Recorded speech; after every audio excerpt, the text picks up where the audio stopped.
they are here, and we'll trace them, excuse me, as it emerges in the next item. Over now then to you, Treasury, who's leading the team, and the rest of you.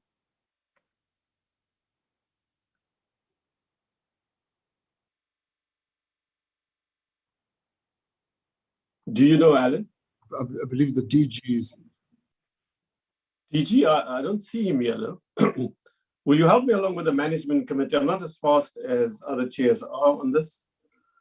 On the management side, Nkululeko, I think you're coordinating. Sorry? I will do so. Good. Okay. So I don't see the DG. Am I right? Can somebody else take over, please? No, I'm here, Chair. Thank you very much. Yeah. Welcome, DG. Okay. Yes, I'm here. No, thanks, Chair. We've prepared responses, and Mr. Sishi is going to lead the response to the committee. Thank you very much, and good morning, honourable members. Thank you.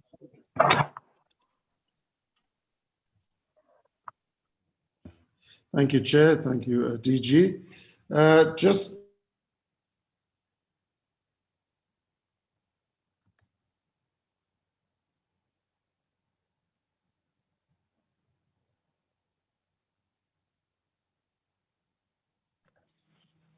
Hello, Edgar? Have we lost you? I think it's a network on his side, Chair. Yeah, he had this before, eh? Yeah.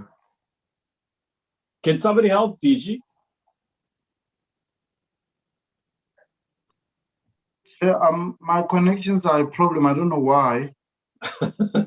Are you in Swane? But Edgar Sishi is going to lead our presentation, Chair. Thank you. I know, but I mean, if he's lost to us, he's even left. Isn't somebody else able to do it?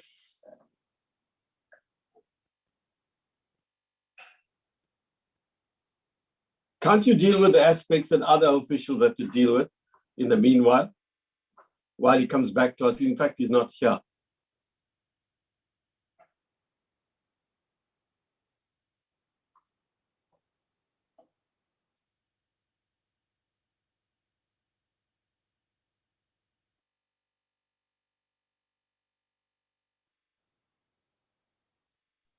Hey, we're in trouble with connectivity. Yeah. DG, can't you please at least start the ball rolling? I mean, there's other officials beside you who could help with aspects of it. So, Chair, I'm back. Oh, good. I don't know what happened. No, we understand. It's not you. It's, yeah, we know we understand. Go ahead, please. Yeah. If I could just be able to project, I see my projection has been disabled. Yeah, we'll put it back on. In the meanwhile, I think we lost you. That happened. Nkululeko, please, can you help with that? In the meanwhile, you know the issues, I'm sure, very well. Sure. Yes, so of can course. you speak to them? And we've got the submission, of course. Yeah, here it is on our screens. Thank you. On our personal screens, yes. So we grouped the main comments from the public hearings, Honourable Chair and members of the committee, into 5 areas to make it easier to go through the process, beginning with the economic growth and reforms, as well as the revenue and tax proposals, then thirdly, expenditure, fourth, fiscal policy, and then finally, various other matters related to issues that are not necessarily budget issues per se, but are issues related to broader, I guess, financial management. I see that I now have control again, so let me project. Let me also indicate, Honourable Chairs, that of course, given the time, it's quite a quick turnaround time. There were a couple of errors that we had to just refine, and issues we had to refine in the slides during the course of the evening. And so you will excuse me if there is there's about 1 or 2 slides where there are differences. I apologize for that, but that's because of refinements we had to do in the time. And I will indicate when that is the case. We're not there yet. So beginning with the economic reforms, the issue of how the budget supports the economy and job creation is quite a broad issue from our side. We consider that, as we have said before, the challenge that South Africa faces in terms of growth is not a challenge that has been occasioned by COVID-19. It's not an entirely cyclical issue, although there have been cyclical challenges and effects of COVID-19, and there is going to be scarring emanating from that into the next few years. As we indicated, both in the budget review and in the presentations we did last week, economic activity will not return to the level that it was because of the devastating impact of this pandemic for at least another 3 years. So that's important to understand. In the meantime, we consider that structural reforms are critical because South Africa has been in a low growth environment for a long time. We have had at least 6 years of declining per capita incomes in this country. And so we need a structural reform agenda. And that includes addressing things such as the issue of electricity supply, the issue of the cost of doing business and the high levels of market concentration in the country and excessive red tape. These things limit the rate at which the economy can grow and create jobs. And these are the things that we need to attack more aggressively going forward in order for us to raise potential growth and create an environment for high levels of job creation. And so we consider that these reforms create the foundation for the growth and the job creation that is required in the economic recovery. There were some questions around private sector investment and what is required in order to unlock private sector investment in South Africa. What we're reflecting on here is firstly the history of our forecast on investment in South Africa on the left-hand side, as well as investment as a percentage of GDP, as a share of the economy on the right-hand side. The lead contributor to investment in this economy, and this is important just as I guess another foundational fact of the structure of the South African economy, is the private sector. 70% of investment in this economy takes place through the private sector in terms of gross fixed capital formation. So it's important that policy be directed towards improving the ability to invest and improving this, the size of this investment. In addition to that, government also has to support that by investing in and of itself. So if you look at the budget that we tabled on the 24th of February, it is designed to shift the composition of spending towards investment and away from consumption. And that will support economic recovery and raise potential growth of the economy. There were some comments on taxes, and I'm not sure my tax colleagues are here, but let me just start by indicating that we have previously made the comment, and again, this is a critical foundational issue to raise in the committee, which we've raised before, and we made it quite strongly in October, that South Africa has a very progressive tax system, one of the most progressive among any developing country around the world. We received some comments around the corporate tax and the fact that we made obviously this announcement. In the budget review, we reflect on the corporate tax rate and the fact that it is it's not out of line with African countries, but the corporate tax rate is is quite uncompetitive. And some of that is due to the structure of the corporate tax. We announced an intention to reform the corporate tax in the 2020 budget in February 2020. So it's not a new announcement in that regard. What we're doing is to essentially implement an announcement that we had already made. But it's important that as part of that reform, we address the fact of the difference between the statutory rate and the effective rate that's due to things like tax holidays, various exemptions, etc., that need to be reformed in order to address the low base of the corporate tax. So our view is that the corporate tax needs to be expanded in terms of its base rather than increase in terms of its rate. And so that balance is important. Again, the reform that was announced on the 24th of February is meant to be a revenue neutral reform. And by that we mean that we don't intend for the corporate tax rate reduction to reduce revenue that can't be recouped elsewhere. We mean for it to become more competitive and for it to expand the base from which taxes can be extracted going forward. Now, as I've indicated, we have indicated in the past the need to reform the corporate tax to broaden the base and lower the tax rate.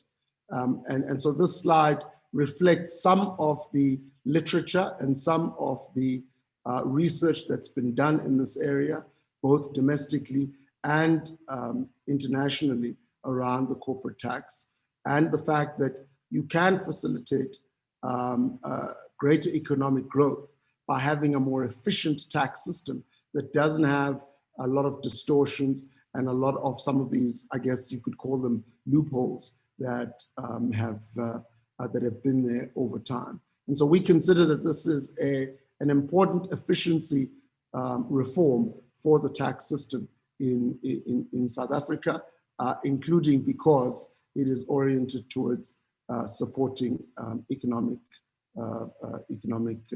growth. Part of the overall reform view here is based on the understanding that we have increased as a country our reliance on direct taxation to a level that's no longer tenable. So the reliance on corporate taxes and personal income tax is quite high in South Africa. And we need a strategy that reduces that reliance while, of course, removing the various incentives. This slide just reflects the question that was asked around the differences between the effective rate and the actual statutory rate. So for South Africa, the composite effective average tax rate is 27.1, while the composite effective marginal tax rate is 9.8%. So the first measure reflects the actual average tax contribution from an investment that gets made, while the second measures the extent to which taxation increases the pre-tax rate of return required by investors in order to break even. So we need to differentiate between these two because the second does not reflect contribution from CIT itself, but rather to the investment return. So it's critical that we obviously understand some of the differences in this regard, so that we know where the actual revenue is also coming from and what the economic impact of some of these taxes are. The issue of taxes on the rich has come up not just during these public hearings, but it's come up on numerous occasions in the past, including during the time of the MTBPS. And we want to repeat what we said at the time in this hearing, that South Africa is not a low tax country, and South Africa has not in any way been a country in which we have avoided taxing the rich. Indeed, members will be aware that over a number of years, there have been numerous measures introduced to improve the tax collection, but also to increase the tax paid by those with the largest incomes in the country. And this slide lists those measures that have been introduced. We introduced a measure both in 2015 and in 2016, which was designed to increase personal income tax, including in 2017 and 2018, when we increased taxes on the richest income earners. We increased dividend taxes. We have wealth taxes in South Africa. There's a misconception in some parts that we don't have a wealth tax. We do. We have a capital gains tax, and we increased the capital gains tax in 2016, 2017. We increased taxes on estate and estates in 2018, 2019, and we did increase the ad valorem tax on luxury goods in 2018, 19. We also introduced a new transfer duty rate for properties above 2.25 million rands in 2015, 2016, and another new rate for properties above 10 million rands the following year. So the tax system has not by any means eschewed seeking additional revenue on the wealthiest income earners in the country. I must say that we have noted as an experience that some of these taxes have pretty much reached their limit from the perspective of actually getting revenue, because you can raise taxes so high on people that there is such a thing as a labor tax wedge. You can discourage work, especially for people working, even if they're earning high incomes on an hourly basis, contractors and so forth who make hourly rates can tend to work less if the tax system is such that you are not extracting more from them than it is worth their while to actually work. But for sure, we have not been shy about raising taxes on the rich. The latest measure announced in this budget is also a measure that's related to this. We do not extend in this budget the venture capital company incentive, as you'll be aware. And this was an incentive that provided tax deductions of about 745 million rands to high net worth individuals in 2018-19 on the basis of their support from a venture capital perspective of business upstarts, new businesses, and SMMEs. We considered that this was not necessarily driving the policy in the direction that we wanted, and so that extension has been withdrawn. So the broad point, Honorable Chair and members of the committee, is that the tax system is by no means favorable to the rich. Indeed, South Africa has one of the highest taxes on rich income earners of any emerging market and developing country around the world. As I indicated before, the tax system is becoming heavily reliant on personal income taxes, again, including on taxes on the wealthiest income earners. Personal income tax as a share of GDP has increased from about 8% over a decade to about 10%. So this is mostly due to measures to increase collections from PIT, especially on the wealthy. And over the last decade, the PIT policy has been quite clear. It's been very progressive. We've consistently reduced the personal income tax burden on the lowest income earners. And so the number, the income below which a South African does not have to pay income tax has steadily gone up, but we have also increased taxes on the highest income earners. This budget provides some small relief that went mostly to the lower and middle income individuals, as reflected in Chapter 4 of the budget review.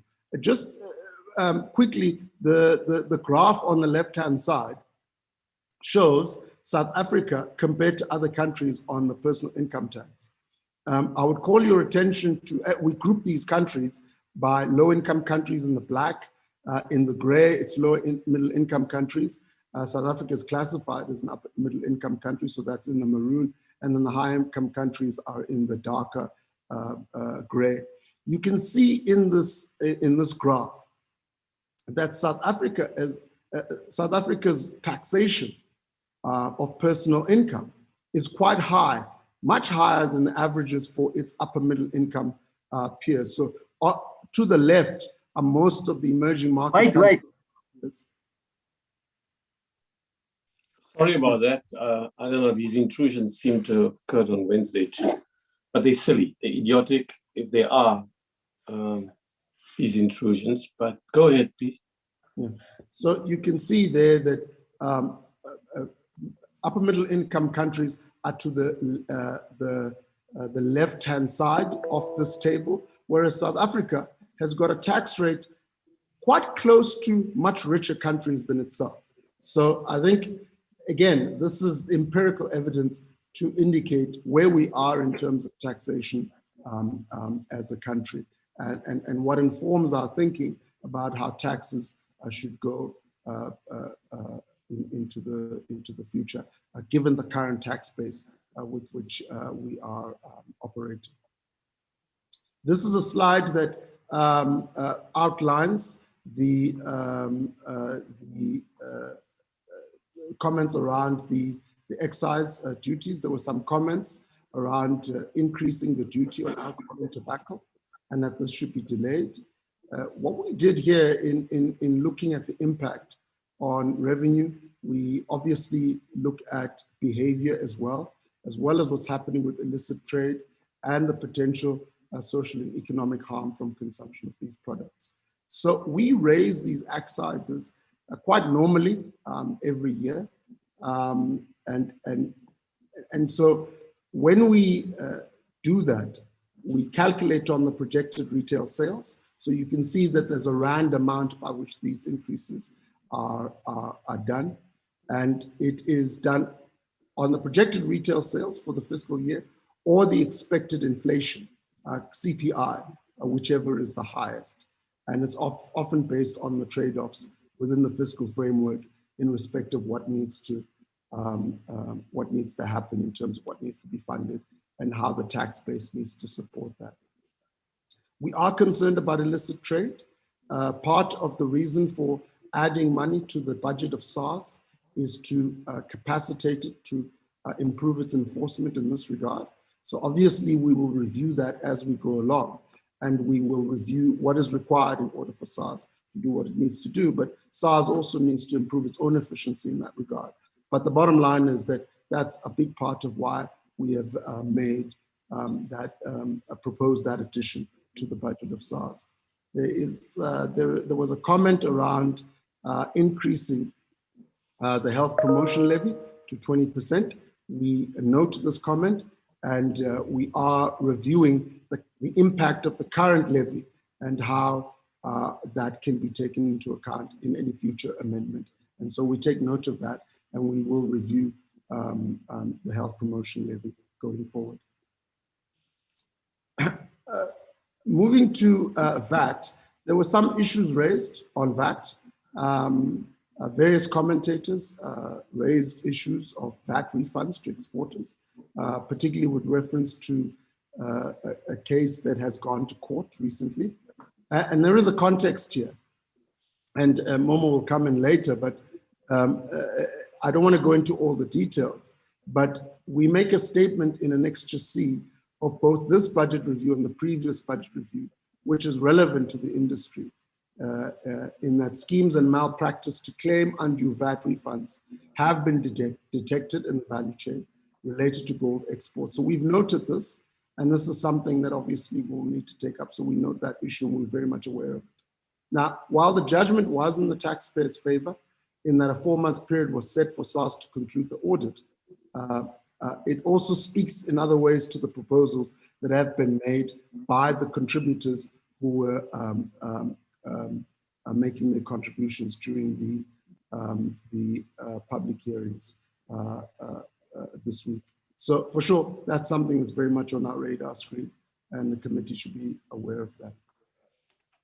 On exports, export tax on scrap metals has been delayed to later on this year, in line with the extension of the price preference system, which will allow businesses and SARS to get their systems in order for the implementation of the new tax. Export taxes are limited to trade agreements. We have a maximum of 8 export taxes allowed at this stage. And there's also a time limit to some of these taxes. They would need to be withdrawn after a certain period of time. So that's in line with those agreements. It's also important to understand that taxes are a blunt instrument.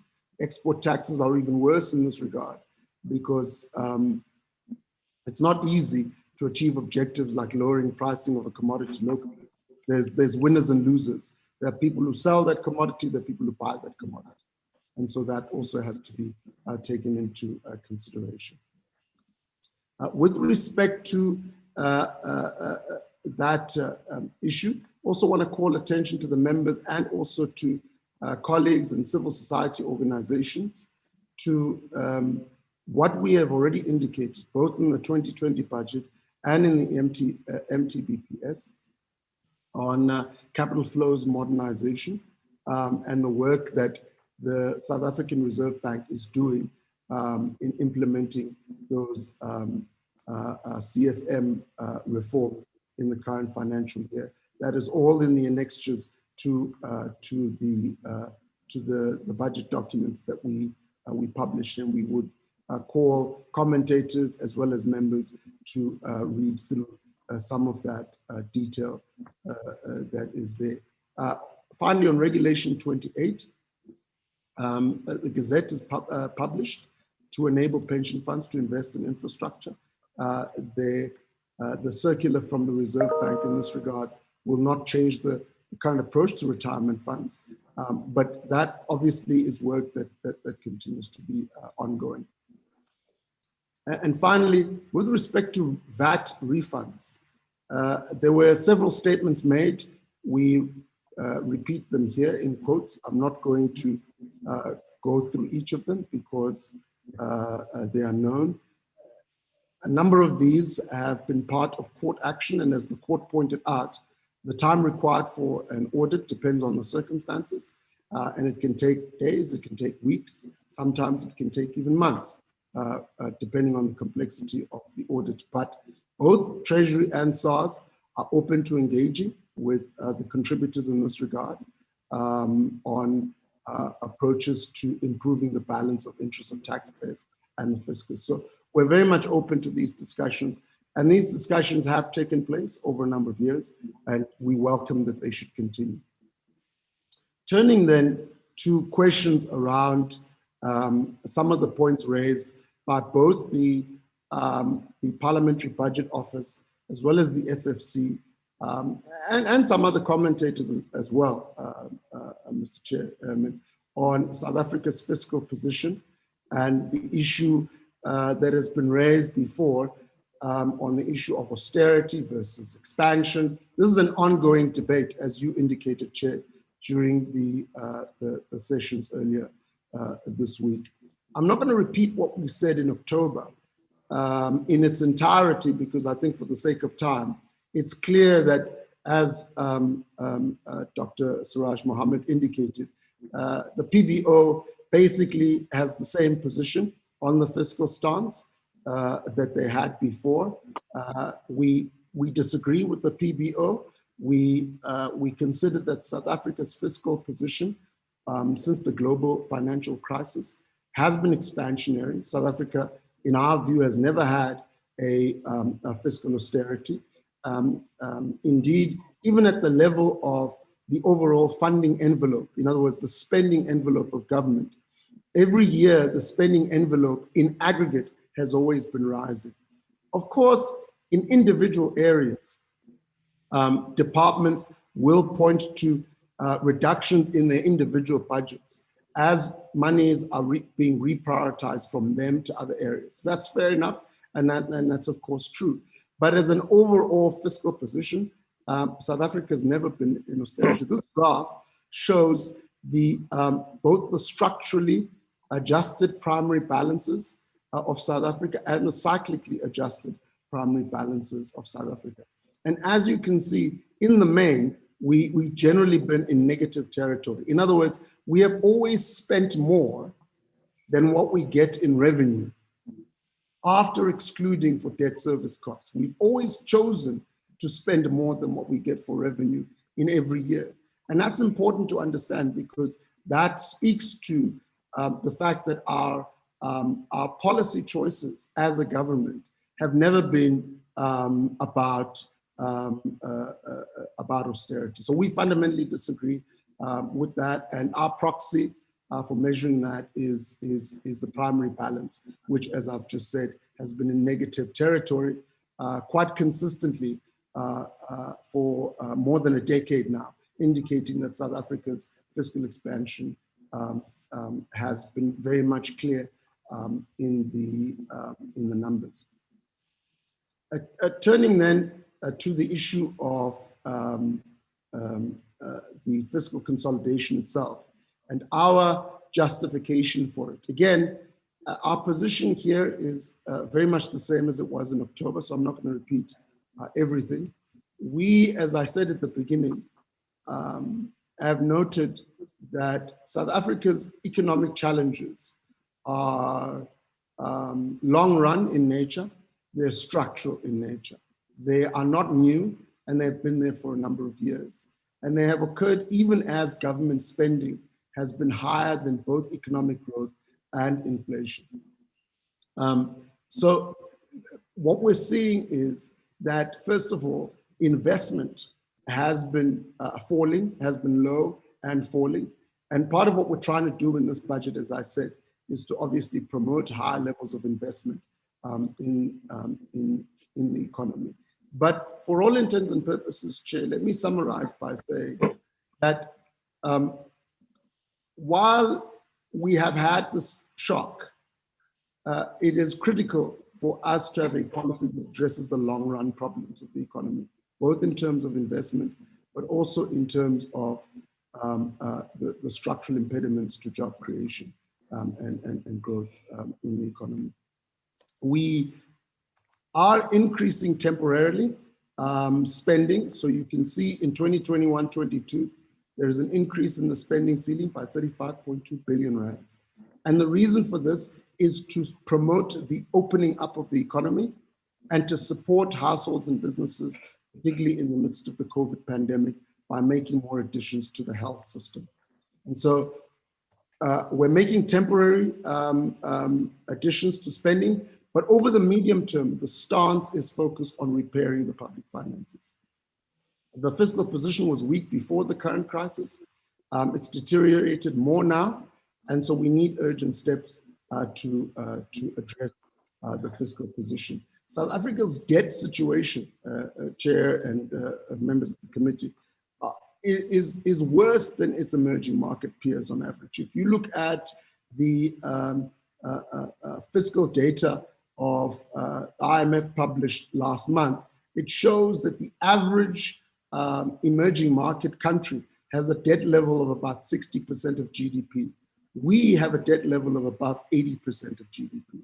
So we have debt levels that are closer to advanced economy territory and not in line with our peers, meaning that our situation is considerably worse and requires significant action. If we don't reverse these trends, the economy will not be able to generate sufficient revenue for the state to service its debt.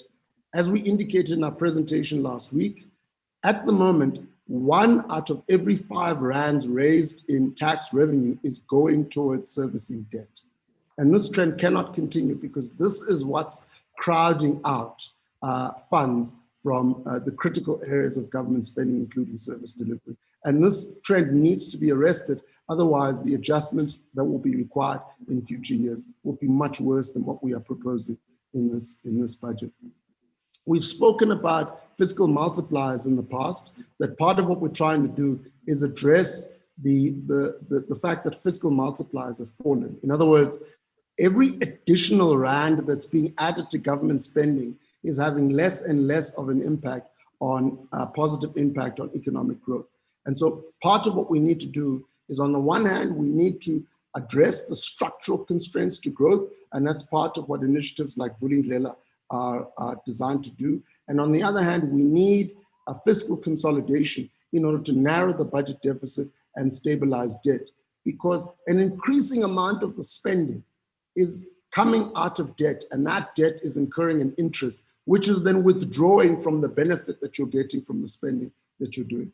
That dynamic is important for us to understand in order for the fiscal strategy to take hold and to be implemented.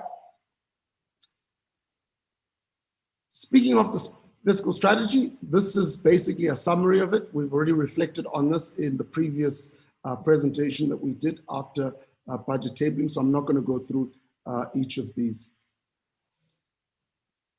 In the global context, I've already indicated where South Africa is, and I've already indicated where our debt service costs are, where they're now averaging almost 21% of gross tax revenue, which is twice as large as the median for our peer group countries.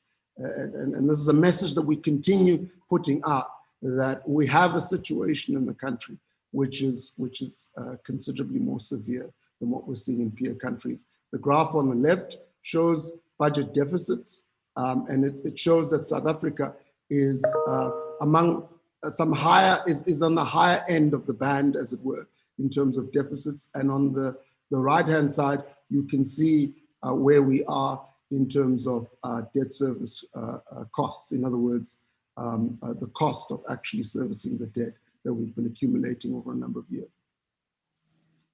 I want to turn then to the issue that have been raised around, I guess there's two things. The one is both this narrative about austerity, and on the other hand, concerns about budget reductions. To some extent, how you talk about reductions is about how you actually assess the numbers themselves. What we've done is we've looked at the numbers by different classifications and by different functions. And we have calculated the growth rates, such as in this table, for the different areas of the budget. And we have included both the actual growth rate, and then we've taken growth rates excluding the once-off additions that we made to the budget for the COVID-19 response, which we tabled in June 2020. Members and colleagues will be aware that in June 2020 last year, we tabled a supplementary budget whose intention was to make once-off allocations in order to combat the short-term impact of the pandemic. Obviously, if you withdraw some of that in the ensuing years, that affects growth rates. And so what we try to do in the budget review is to indicate that that there is a difference between thinking about how the budget grows, including those items, and how the budget grows when you take into account the fact that those things were once-offs. And as you can see in the next following tables, including this one, we actually do have growth rates that are positive overall in the budgets if one takes that into account. In addition, when one thinks about non-interest spending and excludes COE, you can see that growth rates are still positive in the budget. This is important because, as we've indicated in the budget, we have a very specific strategy for fiscal consolidation. And that is a strategy of fiscal consolidation that's growth friendly, that's designed to shift spending away from consumption and towards capital investment. What that means is that there is a deliberate focus on reducing the growth rate of the compensation budget of government so that we can shift the focus towards other items of spending. So logically, if you take out the growth rate of the compensation budget from real non-interest spending, you then get a picture of what the actual prioritization over the medium term looks like.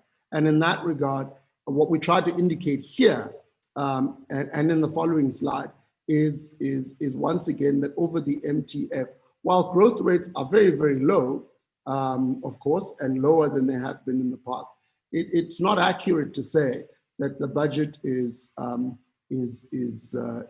declining in real terms when you exclude the area which we are targeting specifically for reduction as part of the policy focus, as you can see here in the slide and in the next slide as well. Over the past decade, government spending, excluding interest on debt, has grown sharply in real terms, primarily because of increases in public service compensation. The current measures aim to correct this imbalance by reducing growth in the compensation bill and reducing the share of spending on the public service wages over the medium term, while sustaining small real spending increases in other items. And this is reflected here. Turning then to the spending on social services in South Africa. There have been a lot of concerns raised about social spending, including as it relates to the social grants. Our view in this regard is twofold. The first is that we are not in support of spending reductions for their own sake. Indeed, we consider that if the fiscal deficit had been managed downwards in earlier years better, there would be no need for the current reductions. The current reductions have become necessary because of what I've said earlier in the presentation, which is South Africa's dramatically deteriorated fiscal situation. Indeed, if we don't take steps now, I repeat, I guess what I said earlier, we will have much worse fiscal consolidation in the future when you have debt service costs that are 25, 30, 40% of revenue. There's no ways you're going to be able to fund the critical elements of service delivery once you have interest costs that are that high. And therefore, we're trying to arrest that. Nevertheless, even though we are doing that, it's important to take a look at the overall budget and the fact that there is money in the system. The budget is a huge budget that many countries around the world would be very envious to have. More than 2 trillion rands are being spent. 57% of that is going directly towards social services, including the social grants, which are exceptional compared to many developing countries around the world, including in the African continent. So I think that our view here is that we will do and will continue to do the best that we can to protect these items of spending. The budget reflects an attempt to do that. It's not to the extent that anybody would like, including us, but we consider that it is important for us to safeguard the public finances to prevent much more severe corrections in the future. I'm going to try to move quickly because I'm conscious of time. This is just an indication also of another dynamic, which I will conclude on in a minute, which is that the issue of the budget must also be matched with consideration of the results that we're actually getting for the money that we spend. In other words, bang for the buck. There are numerous conversations, numerous discussions, including in these committees, about whether or not what we are putting in is what we're actually getting out, especially compared to other countries. And in a number of measures, we do have a challenge in this regard. And so if we get fixated with simply adding more and more money to the budget, when we know that the money that's already there is not necessarily achieving the results that we could get, then I think we need to think carefully about what's happening with the current resources. And that's part of what we're thinking, and that's part of, for example, why we're introducing certain reforms to the budget, including things like zero-based budgeting, because it becomes, without that, what I call a tyranny of incrementalism, where you're just focused on adding money more and more without addressing the fundamental issues. And this is not to say that the the people working in the system are not doing their job. Not at all. It's simply to say that there are other issues in the society, in the country, that are affecting the delivery and not just the money. I'm gonna skip this because it repeats quite a bit of what I was saying. This is, again, just a comparison on the education front in terms of our expenditure. We're not a low spending country on education by any means. As you can see, South Africa spending on education as a proportion of the overall expenditure of government is actually quite high, and is certainly higher than countries that are richer than ours, including Germany and Japan, as you can see in this slide. So again, if we get away from, as some people tend to be, a focus on just simply adding increments to the budget, we begin to look closely at a budget that actually has quite a lot of money in it. And we need to ask ourselves the question of the bang for the buck in that regard. This repeats the same point, so I won't go through this. So just to conclude on this area, we do have a challenge of incrementalism in the budget, and we're trying to address that through the proposed budget reforms. Perpetual increments to budget line items have not necessarily translated into good outcomes for basic services. The fiscal strategy should preserve government's ability to meet its obligations over the long term. Therefore, addressing the damaging effects of an unsustainable debt burden is essential to service delivery. It's also important to remind one another of things that we continue to engage with, and we're not making as big an impact as we should, such as poor prioritization, instances of inefficiency, waste, maladministration, lack of innovation and delivery play a role in meeting the constitutional mandate beyond simply just adding more money. So to say that you need to add more money in perpetuity to indicate that you're meeting the constitutional mandate is not a complete picture in our view. There were some questions raised about fiscal rule. We have been working for a while on a fiscal rule. Obviously, with the pandemic and the need to provide additional support to the economy and to households, I guess has kind of put that a little bit aside as we both deal with that and address the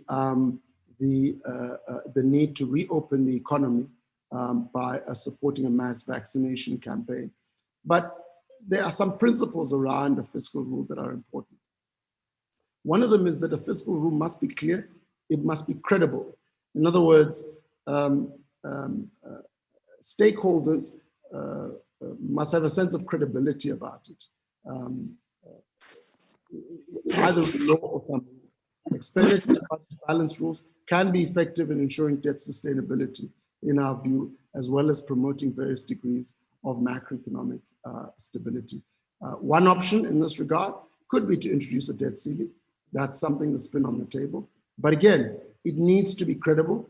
It must not ambitious, but it mustn't be implausible. In other words, it should be accompanied by other fiscal rules, including potentially a spending ceiling. And it should take into account other variables as well in terms of the economy. I'm not going to read the rest of the slide, Chair. I think members can go through themselves. But the point that we're making, you're fast running out of time. You've been given quite a lot of time. I'm not sure that you're using it as best as you might want to, because you're at 27, slide 28 on 37. You've got about 10 minutes left. So you need to, I think you're over-arguing your case, if I may suggest this. In other words, you're making the same point repeatedly. And some of these issues you're raising, it seems to me, have been covered in your earlier submissions last week and earlier. But fine, it's left to you. But we have to give others a chance. So I'm leaving it to you to decide how you want to manage the rest of your time without intruding again. Thank you. Thank you, Chair. I will complete in 10 minutes. The slide is a reflection of what we had last week, so I'm not going to go through it in terms of the budget additions that are made to provide short-term support to the economy. This again is another slide that shows the areas where taking out debt service costs, the budget is focused on, and the average spending growth over the MTF by economic classification. Again, these are in Rand terms, the functions that are mostly funded in the budget. And as you can see, it's mostly social services that receive the bulk of the spending, while at the same time, of course, we're concerned about the debt service costs. This is a slide that seeks to address a question that was asked about consultants and the amount of money that's being spent on consultants. And it's just to reflect the fact that actually over the years, consultants have become a fairly small part of the overall goods and services budget in the spending. A lot of the growth in consultants is related to EPWP in cooperative governance and traditional affairs. This is just to reflect on the compensation budget and different ways in which we can look at compensation. And as you can see there, we're reflecting on the fact that South Africa's wage bill, compared to many countries around the world as a percentage of GDP, is quite high.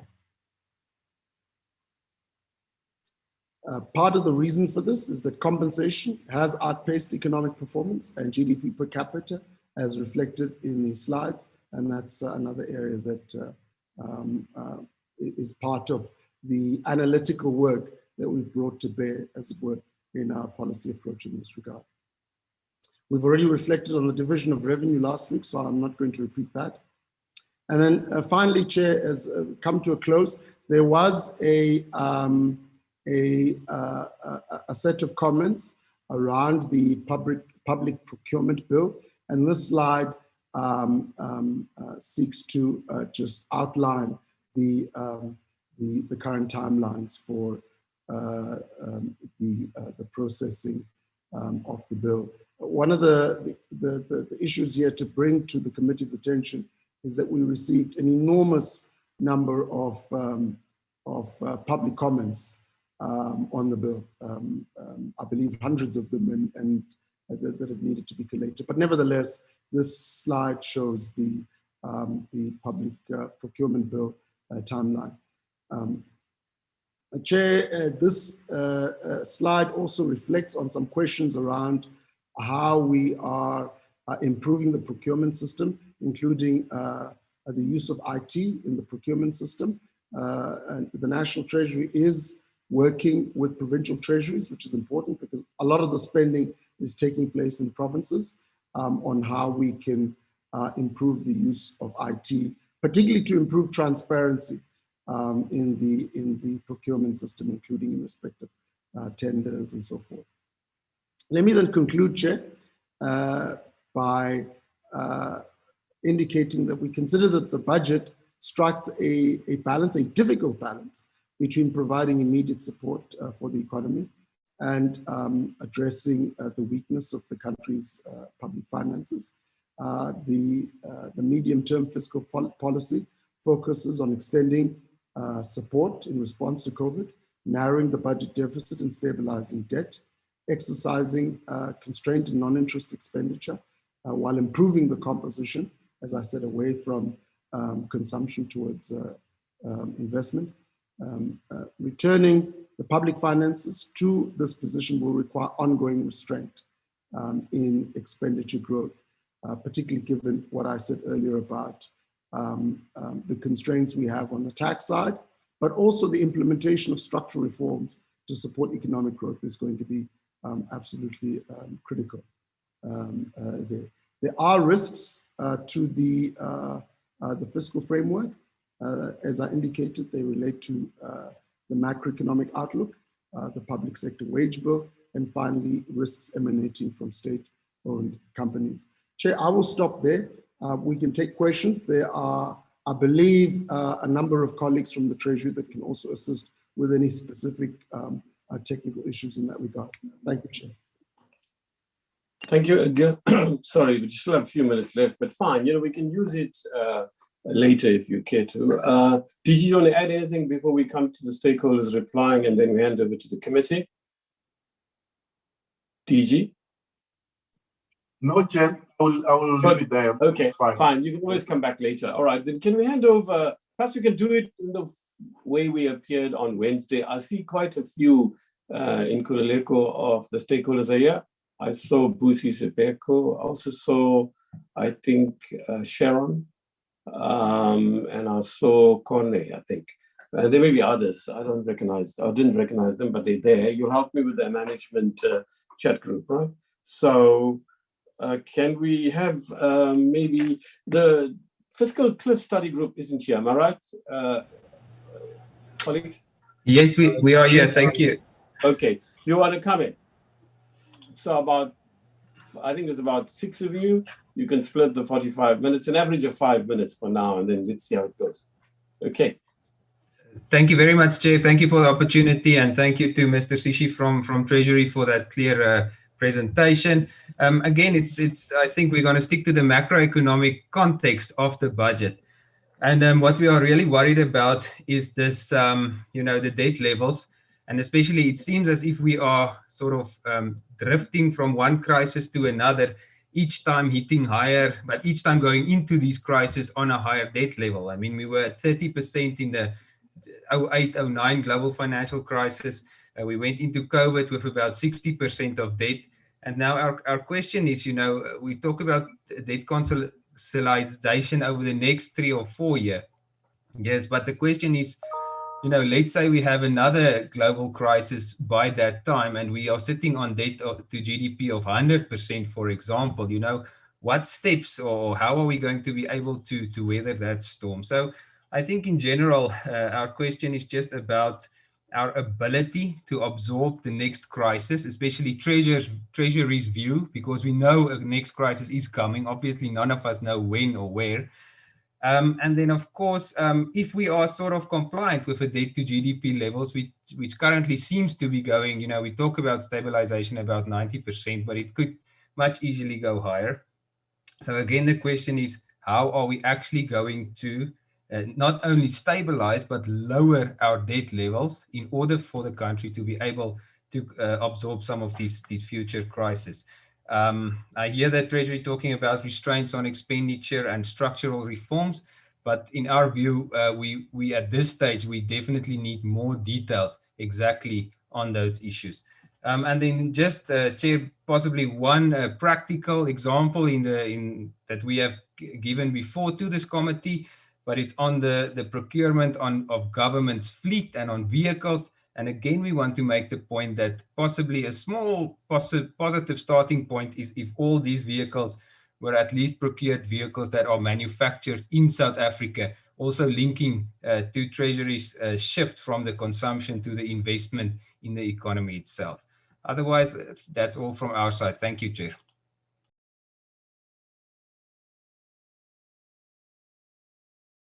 Sorry, Busi says she has to go, so I think there's no problem. I don't think anybody minds unless somebody else is desperate, but you can come in now. Thank you. Thank you, Honourable Chair, for giving me this opportunity before I have to run off to the next meeting. I think I'd like to raise a couple of things. The first one is thank you, Edgar Sishi, for responding on behalf of Treasury. I heard that you said that dealing or progressively realizing human rights is not a matter of just increasing expenditure. But I think my fundamental question here is, to what extent did National Treasury actually assess the impacts that this budget will have on the progressive realization of human rights? And I don't think that there's been sufficient response from Treasury to say, we have assessed that this budget fundamentally does not regress human rights. And I think, we need greater clarity on that. That is the most critical component of our argument, to say that this budget will significantly undermine the realization of human rights. And the second issue I want to raise is the one on the wage bill. Treasury has not responded on how this budget... Somebody, sorry, Busi, somebody's interfering. I think they need to mute themselves, whoever that is. Help, please, Alan in Kulileko. Okay, it might be, I think I'm sharing a room, unfortunately. But I was going to say that problem is on the wage bill, to say that Treasury hasn't responded on the fact that this budget hinges on them winning this case. And I think that it's problematic for Treasury to assume that they will win this case off the base. And then I think on the third point about the corporate income taxes, I think it is also important to note there that a lot of the evidence that's provided is pre the financial crisis. And I think National Treasury needs to really reconsider the evidence bases that they're using with regards to defending the cuts in the corporate income tax rates. I think in terms of progressivity, in terms of personal income tax, yes, maybe but in fact, actually what I want to say is that we've calculated that over time, the effective tax rates have declined in terms of personal income taxes. And so I think this is also another area in which Treasury can consider alternative evidence that is counter what their arguments are. And I also find, this is my last point, I find this argument that, you know, we spend a lot on education as a bit problematic, because it almost justifies why it's okay to, you know, to reduce the budget, so to speak. And I think it's important to note here in this forum that over time, since 2009, and Nick Spall has written a study on this, that per learner spend has declined significantly. And I think between 2009 and 2019, it was by 8%. And our calculations show that over the next 3 years, it will actually decline by 1,700 Rand per learner. And so what are those implications when spend per learner is declining over time? And this is where it goes to this issue of how you're defining austerity. We do not define austerity as dependent on how much debt you have as an economy. In fact, I'd argue, and I have argued in my paper, that when you fiscal consolidate or implement austerity in itself, it actually leads to a higher debt to GDP ratio, which is actually what's happening in South Africa. So I think it's important that, you know, when defending this issue of austerity, that we go to what is austerity, and I don't want this back and forth, you know, as already stated, it's a debated back and forth, but to say that fundamentally over time, non-interest expenditure has been declining, and I see there they've got the graph on real increase, which is 1.5% and 0.5%, but that is not taking into account the population growth of this country. You can maintain an increase in real terms, but if it's not catering for how fast your population is growing, then you're not growing fast enough to be able to cater to all the needs and emerging needs of the people of that country. So I will close off here just because I have to go, but to say that I think some of the questions that we raised were not sufficiently answered, and we hope that National Treasury will engage with those questions further. All right, look, we can't, you know, have a tit for tat right now. You've had your say. Remember, you have to submit a summary by noon today, but we can extend it, colleagues, by a few hours, because there are new points that emerge that stakeholders might want to raise from civil society. So, you know, unless Chairperson Maswangani disagrees, I think we can give you an extension till about 5 o'clock to submit your one-pager, which could take into account, it applies to fiscal study group and everybody who's here. You can take, you know, you can adapt or adjust your Wednesday submission, written one. When you summarize, you can also include your points, like Busi, your points. I'm sure Siraj wants to come in on that too, but we'll deal with that. PBO, you'll get a chance. Can we move to the next group? I think Kone is here. Is he still here? Do you want to come in? So Busi, you'll get your answers via YouTube or in some other form, a written form or whatever. Yeah, thank you. Well, thank you very much, Chair, and thank you very much to the Treasury for making a very, very insightful and very useful contribution and response to many of the issues that were raised on Wednesday.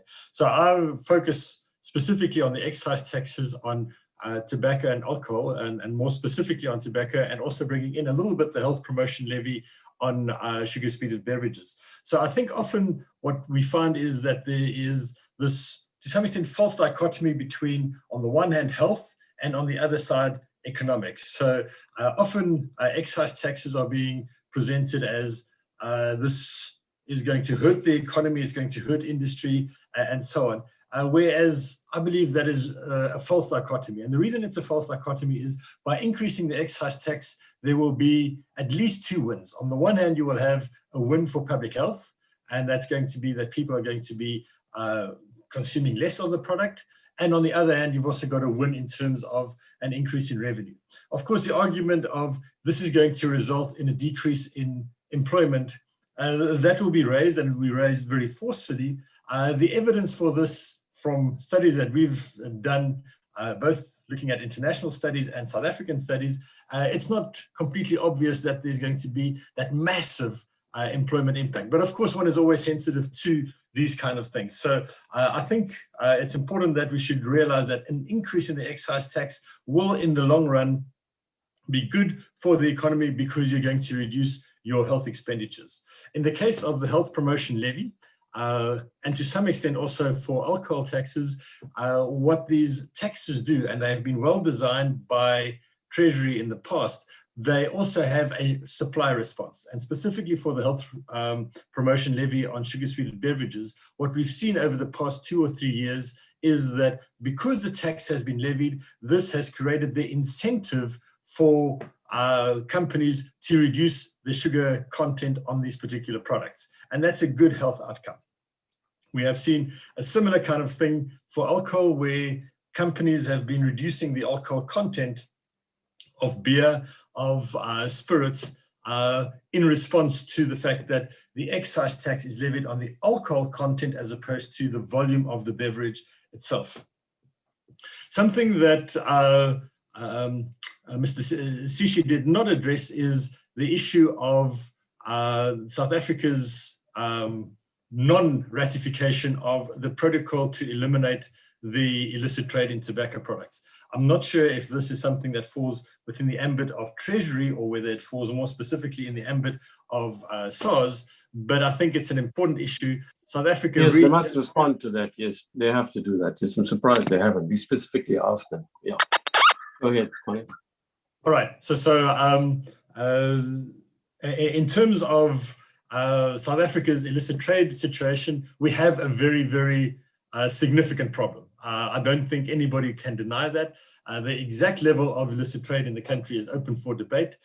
Studies that we've done at REAP suggest that it's at least 35%, and my suspicion at the moment is that it could be as much as 45% in that type of order. It's unlikely to be more than 50%, but it's seriously problematic in an international context and also in a historical context. So from the point of view of Treasury and SARS, there is a tool available. It might not be the silver bullet, but it does give us access to a variety of tools, and it forces us to implement international best practices, track and trace, know your customer requirements, licensing requirements, controls over exports, etc. So I would really like to know from Treasury and also from SARS where they stand in terms of that. Chair, I think that is all I want to say right now. Thank you very much for the opportunity. And again, thank you very much for Treasury for giving us a very, very interesting insight into how they see it. Thank you, Connie. South African Institute of Chartered Accountants, you next. Are you here? Yes, I'm here. Hello. Ah, Sharon, yes. Yeah, morning. Can you see me? Yes, yes. Okay, great. Morning, everybody. Again, thank you very much to Mr. Shishi. I think you gave us a brutally honest representation of where the country currently is, which is quite frightening.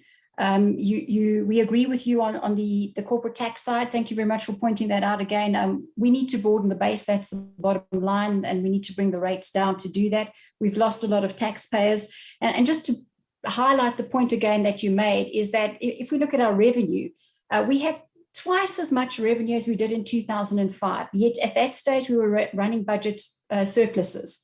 So what is going wrong, and you aptly put it, is we're just spending too much. We're spending more than we actually get. And it's a policy choice. And I think this is where our concern comes in, is where are we going with this?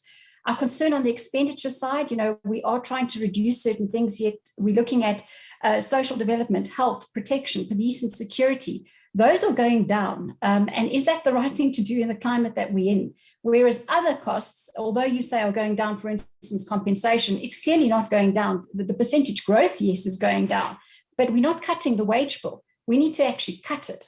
And again, as we said, if we can't cut it, then we need productivity. And that's one thing that, again, hasn't come out of this is where is the accountability for the lack of productivity, for the amount of money that this country is spending on compensation and other expenditure.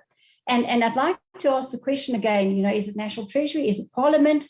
it actually filters all the way down. Who is accountable for making sure that the money is being spent where it should be spent? And again, we're not saying, as you did mention yourself, there's a lot of good people doing a lot of good work here, but there's a lot of money that's being lost along the way. Who is tracking that? If we look at the Auditor General's report, it's mind-boggling.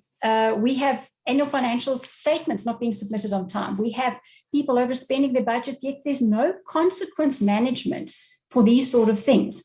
So National Treasury, as far as we understand in terms of Section 216 of the Constitution, has an obligation to ensure that the finances are being spent correctly by all these institutions.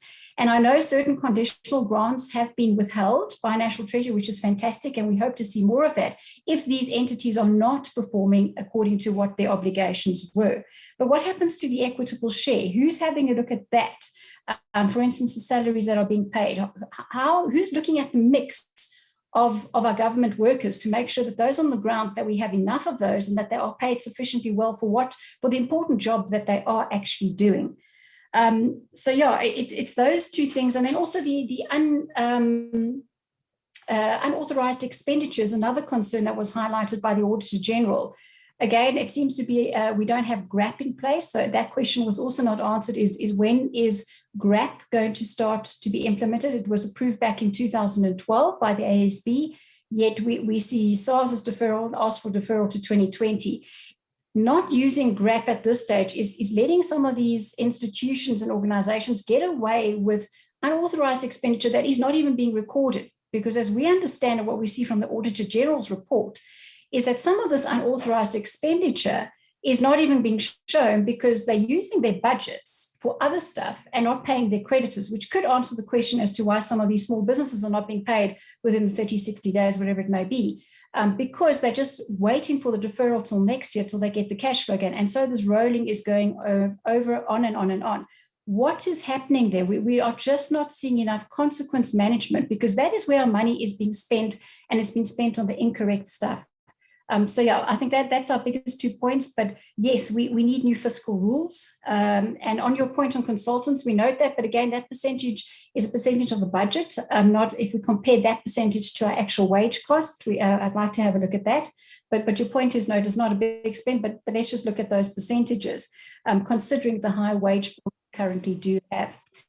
Overall, yeah, accountability. We don't see any of that coming through, or not enough. We don't see, unless we're not seeing it in the media, but we need more information of who's being held accountable for the misappropriation of the funds that unfortunately seems to be happening, considering the increase in expenditure and the lack of productivity. Thank you. Thank you, Sharon. We've got the tax practitioners next, if they're here. Good morning, Chair. Can you hear me? Yes, we can. It's Beatrice from South African Institute of Tax Practitioners, just standing in for Keith Engel. Fine. Thank you to Mr. Shishi for taking us through the presentation. And thank you also to our sister organization, SAICA, with regards to the discussion on specifically on the rates as well as accountability. I think the matters that we would just like to highlight is, to the extent that we wholeheartedly agree with Treasury in regards to lowering of the corporate tax rate to make South Africa more competitive, and to the extent that we agree that, yes, personal income tax is tapped out, in order to manage that within the constraints of a current legislation, which it's like a car that is currently running.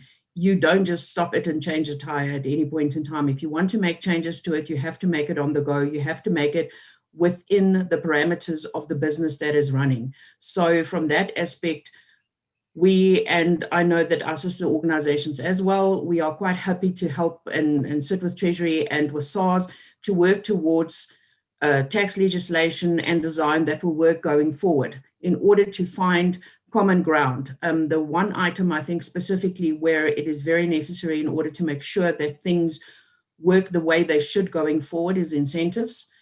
To the extent that we have incentives that are designed more as a lab incentive as opposed to an incentive that is dovetailed with what happens in practice.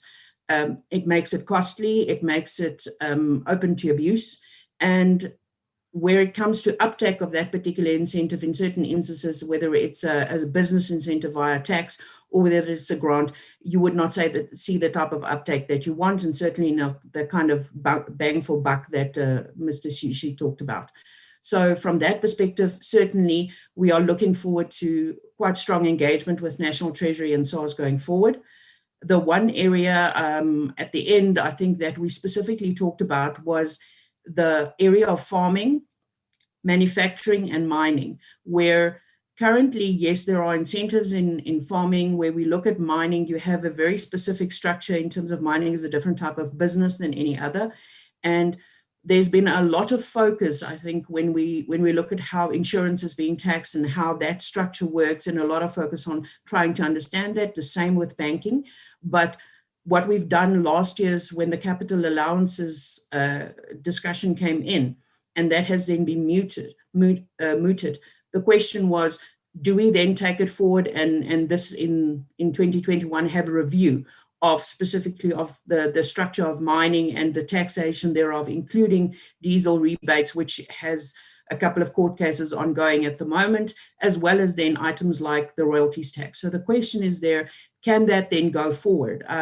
We did not see a specific reference to that in Mr. Shishi's presentation. However, we look forward to seeing what National Treasury brings on that. When it comes to manufacturing, it's one of the areas where you have the biggest incentives, and specifically South Africa looks after the manufacturing sector. So in that sense, it is something of a success story. And the question is then, can we pull that forward on other areas as well? But then in manufacturers specifically, also looking at the downstream and upstream in terms of your cycles and your productivity. So I think that was our main items. On the rates, I think Sharon touched on.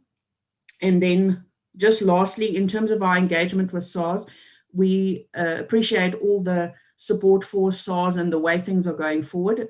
There's definitely a new fresh air, and we are certainly seeing a lot more engagement from SARS officials.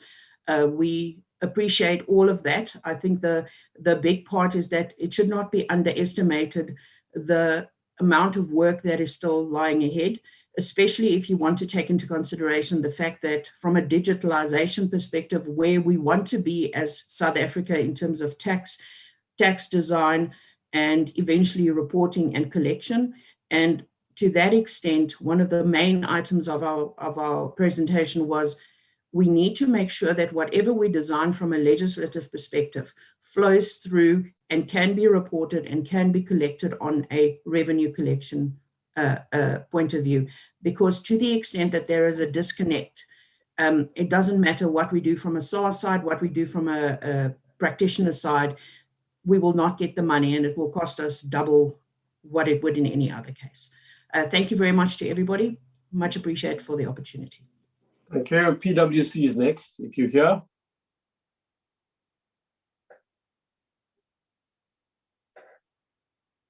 Are they here, Nicolele? Hello? Yeah, Hello? here. Yeah. Yes, go ahead. Hello, can you hear me? Yes. Yes, sorry Yes, about that. You're PwC, are you? Yes, I'm Greg Smith. I'm presenting on behalf of Carl, who is unfortunately unable to make it today.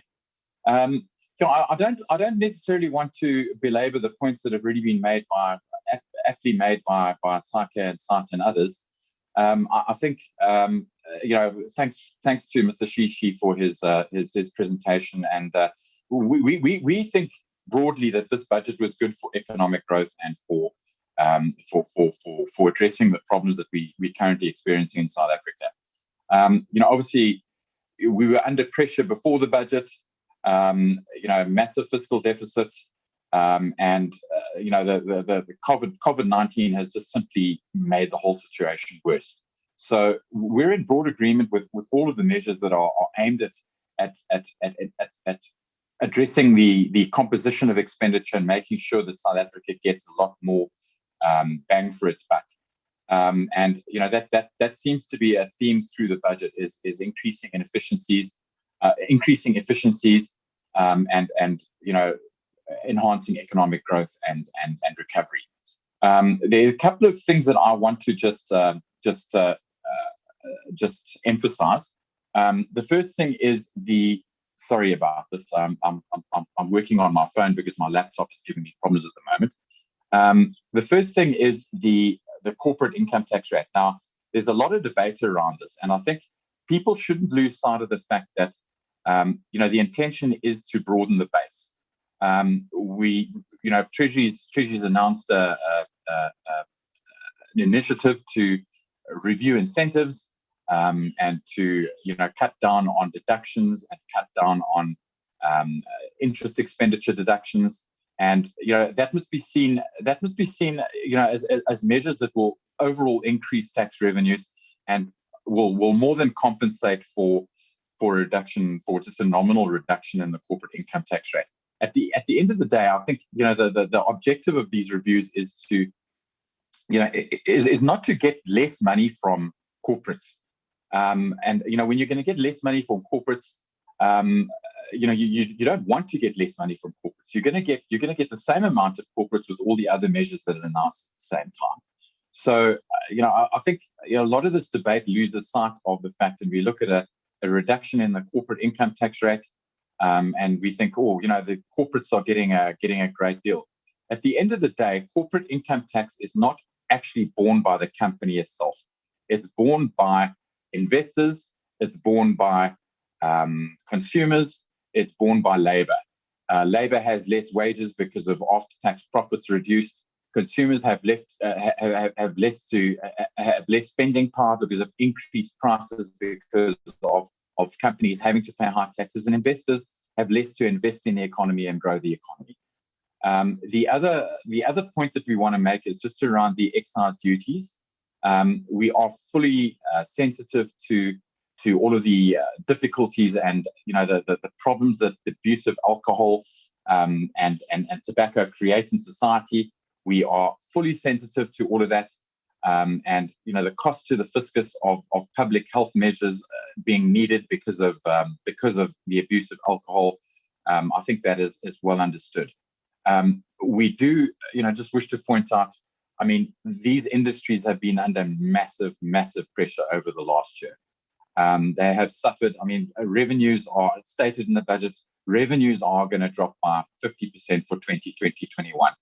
And the other aspect of it is, look, I'm not a social economist. I'm a tax person, but the effect of these measures on the further entrenchment of black market networks, I don't think that has been factored into account, and that is ultimately to the detriment of the fiscus as a result of those networks further expanding, and increasing excise duties is not helping in that regard. But again, we are extremely sensitive to the damage that alcohol and tobacco creates in society. We just think that probably a more holistic view could have been adopted, but we are where we are, so we'll just move on from that. As I said, I don't want to belabor the points that have already been made. At the end of the day, a lot of the stuff around this is going to depend on implementation, and I think Ms. Smulders elaborated on that. I think a lot of the frustration is that the measures that are announced are all good and well. It's just a matter of implementation, and when it comes down to implementation. So I'm just going to abbreviate my discussion today. Thanks very much. Thank you. The National Council Against Smoking, I know Sharon is here. There's also a comment by Yusuf Saloji in the chat group on the request by the PG's Budget Justice Coalition for an extension to Monday. We have to vote on this report on Tuesday, so the processes kick in of the appropriation side. So yes, you can submit. I would suggest tomorrow by noon if you have to have that extension, but we can't promise anything. You can submit it on Monday. You see, we're trying to put as far as possible all the submissions and the replies from National Treasury on the website of Parliament, but that's being revamped at the moment. And Ellen tells me that some of you may not have got the written submissions, stakeholders. And that's because the email is not working properly. There was a notice sent by Parliament's powers that be committee side to say they're revamping, I think, the email system as well. So PG FJC, you can submit on Monday. We can hopefully put it onto the website, but I'm not sure whether we can squeeze it into the report. Better still, why don't you just submit it by this evening or tomorrow noon?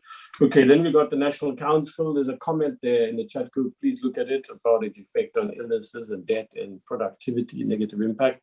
But perhaps, Sharon, you want to pick up on that. Over to you. Thank you, Chair, and thank you so much, Mr. Shishi, for the response and the presentation. As you noted in your response, the health budget is clearly, it keeps increasing, and we keep seeing financial deficits, which is worrying. And as we look to recover from this crisis, I think we have to keep asking ourselves, how ready are we for the next crisis? And is our recovery plan actually sustainable? We're not convinced that, in all the factors which are considered in setting the tax level for tobacco products and other, harmful products, that, the social and economic harm from consumption is actually the predominant factor. And we still submit that that should be the predominant factor, because definitely we do have all the other factors. But again, like our colleagues from REAP have already highlighted, tobacco control supports, the economy. It will not hurt the economy. And again, we don't seem to see any indication of intentions by the Treasury to move towards the WHO recommendations that tobacco taxes must be 70 to 75% of the retail prices, or even the World Bank recommendations that it must be about 3/4 for it to achieve what it's supposed to achieve. So we don't feel that there is sufficient considerations of the health and the economic costs of tobacco consumption. We are clearly spending too much, and shifting to investments includes border movements to reduce tobacco, alcohol, and other preventable risk factors for the health burden, because clearly, currently the health burden is unsustainable. And if a future crisis is coming, we have to make the health burden more sustainable. And again, there is mention that there is intentions to capacitate enforcement for us to deal with illicit trade. But because there's no mention of the protocol to eliminate illicit trade, we feel that there we need a more commitment. We need a bolder movement, and we need bolder pronouncements that there is real commitment to tackle illicit trade. Thank you. Mr. Chair, may I add a comment? Sorry, who's this? This is Yusuf Saluji from the National Yeah, Council. come in, you can, sure. Okay, I just want to add a quick comment, and I think Treasury needs to look at its fiscal rules. Can you expose your video, please? Because Parliament requires that where possible, unless it's out for ICT connectivity reasons. It's fine. Otherwise, fine. Go ahead, please. It doesn't matter. Ultimately, I'll try to what you say. Get my camera to work. Sorry. Just very quickly, it was in 1997 that Mr. Manuel announced that tobacco taxes would comprise 50% of the retail price of cigarettes. In the 23 years since then, Treasury has stuck to this rule more or less stubbornly. And if we look at what's happened in South Africa, we find that the illicit trade has increased, and increased dramatically during this period. So clearly, Treasury is following a policy that does not work, that needs revision. If you compare South Africa's cigarette prices to the international standards, South Africa is in the lower bottom 2/3. There are a third of countries which have much higher excise taxes than we do and have much lower levels of smuggling. So we need to look at other measures, tracking and tracing, stricter enforcement, dealing with corruption. All of these are real solutions to the problem of illicit trade. And also, I'd just like to say that we keep hearing the economic arguments. I think we get about 12 to 13 billion rands per year from excise taxes. But what it costs the economy is about 44 billion rands. For every 1 rand we get in tobacco taxes, it's costing the economy 3.5 rands to treat people who get sick with diseases caused by smoking, or because people don't go to work because they are sick from diseases caused by smoking. So we need to look at both the revenue and health implications of tobacco use, and there's a very strong case for increasing tobacco taxes. Thank you. Thank you. We've got Road Consulting. I think Ernie's here.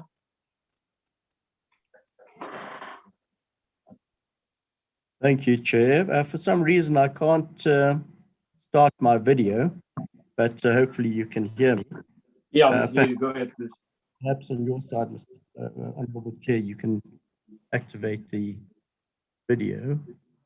Yeah, Nkululeko will try, but meanwhile, please go ahead. It's what you say that matters most. Thank you to Mr. Sishi for the eloquent and very insightful presentation. I think we all agree, and if you look at the budget documents and the budget review, that the emphasis is on the economy, that we can't tax our way through prosperity or out of the debt trap. The debt is far too high. And so we all agree, and Mr. Sishi eloquently said that it's all about the economy and that we have to unlock private sector investment. So when we come to the issue of crime, we all know that it's a terrible scourge that we do have in this country, and nobody will argue that criminality must be combated in every way that it can be combated. We must just be careful, though, that in combating, that we don't throw the baby out with the bathwater. And the current problem, which is a long-standing problem, is the law as it stands really renders the taxpayer powerless unless the taxpayer goes to court.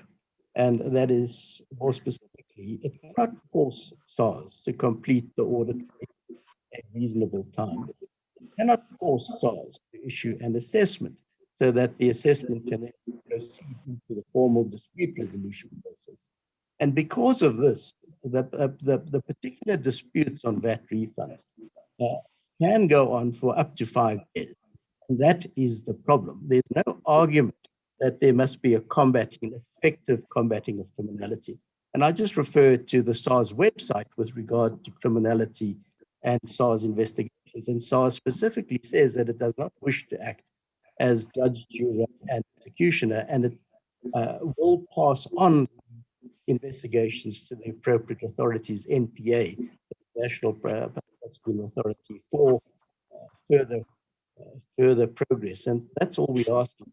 So we thank the Honourable Chair for the opportunity to carry on and discuss this particular issue. And I look forward to making contact with Mr. Sishi to see how we can reach some type of moderation and ensure that the baby is thrown out of the bathwater. Thank you, Honourable Chair. Yes, thank you. Yes, we do encourage engagements beyond this limited process. So, Treasury, please, where you can. DG, I know you're going to sign, but once again, I'm not sure whether the co-chair got this letter, but I don't know where this matter with Mr. Meekin is. As far as I know, the committee's taken a decision. We won't entertain the matter any further. We disagree with him. He comes and makes the same point. He's free to do so. We can't stop him. But we can't have the same debates in a roundabout way. And you need to draw it to a close as well, TG. But we can't say no to any citizen, whoever it is, who approaches Parliament to complain that Treasury is not responding. So I would plead that this matter be settled offline as we recommended last year, and that you close it as well, because you're not obliged, as far as I know, DG, to continue an endless discussion with a stakeholder. There's no law that requires Parliament to impose that on you, nor is that imposed on yourself. So can we go to Cosatu? Matthew, are you here? Yeah, good morning, Comrade Chair. I'm here, and good morning, members. And yeah, good morning to colleagues from Treasury. I think, Chair, look, our position as Cosatu, I think, is slightly different than many of the other presenters. I think, one, we agree with government that that is a serious issue, it's a threat to our sovereignty, and we need to get it under control. But I think, Chair, we feel that government, and Treasury in particular, doesn't equally appreciate that we have unemployment which pushed past 50% last year, that we lose 10% of the budget every year to corruption and wasteful expenditure, and that the economy is in its worst recession in 100 years. So what we have is a budget which has, in essence, an expenditure freeze, essentially through the freeze for 4 years on the public servants. So in other words, we're dumping the bill for corruption and state capture upon nurses and doctors and teachers. Besides the infrastructure commitments, which we welcome, there is no other stimulus into the economy. Chair, we really had hoped the Treasury and government would have addressed the four fundamental causes of the fiscal crisis. the 10% of the budget that we lose to corruption and wasteful expenditure every year, but there are no measures introduced to tackle it. The fact that we have to bail out SOEs and municipalities which are collapsing because of mismanagement and corruption and structural changes, yet we have no plans to fix them. The billions we lose to tax evasion, we welcome the reinforcement of SARS, but we think much more needs to be done, especially around customs enforcement. But Chair, we can't fix this thing if we don't address the economic stagnation. We need to stimulate the economy rather. We're not providing for any overhaul of the fiscal strategy. So why do we expect things to be any different in a year's time? You can freeze public servants' wages. What's going to change in a year's time, Chair? We really feel that government is putting the horse before the cart in this regard. The sole focus of the budget really is about the wage bill, nothing else in there.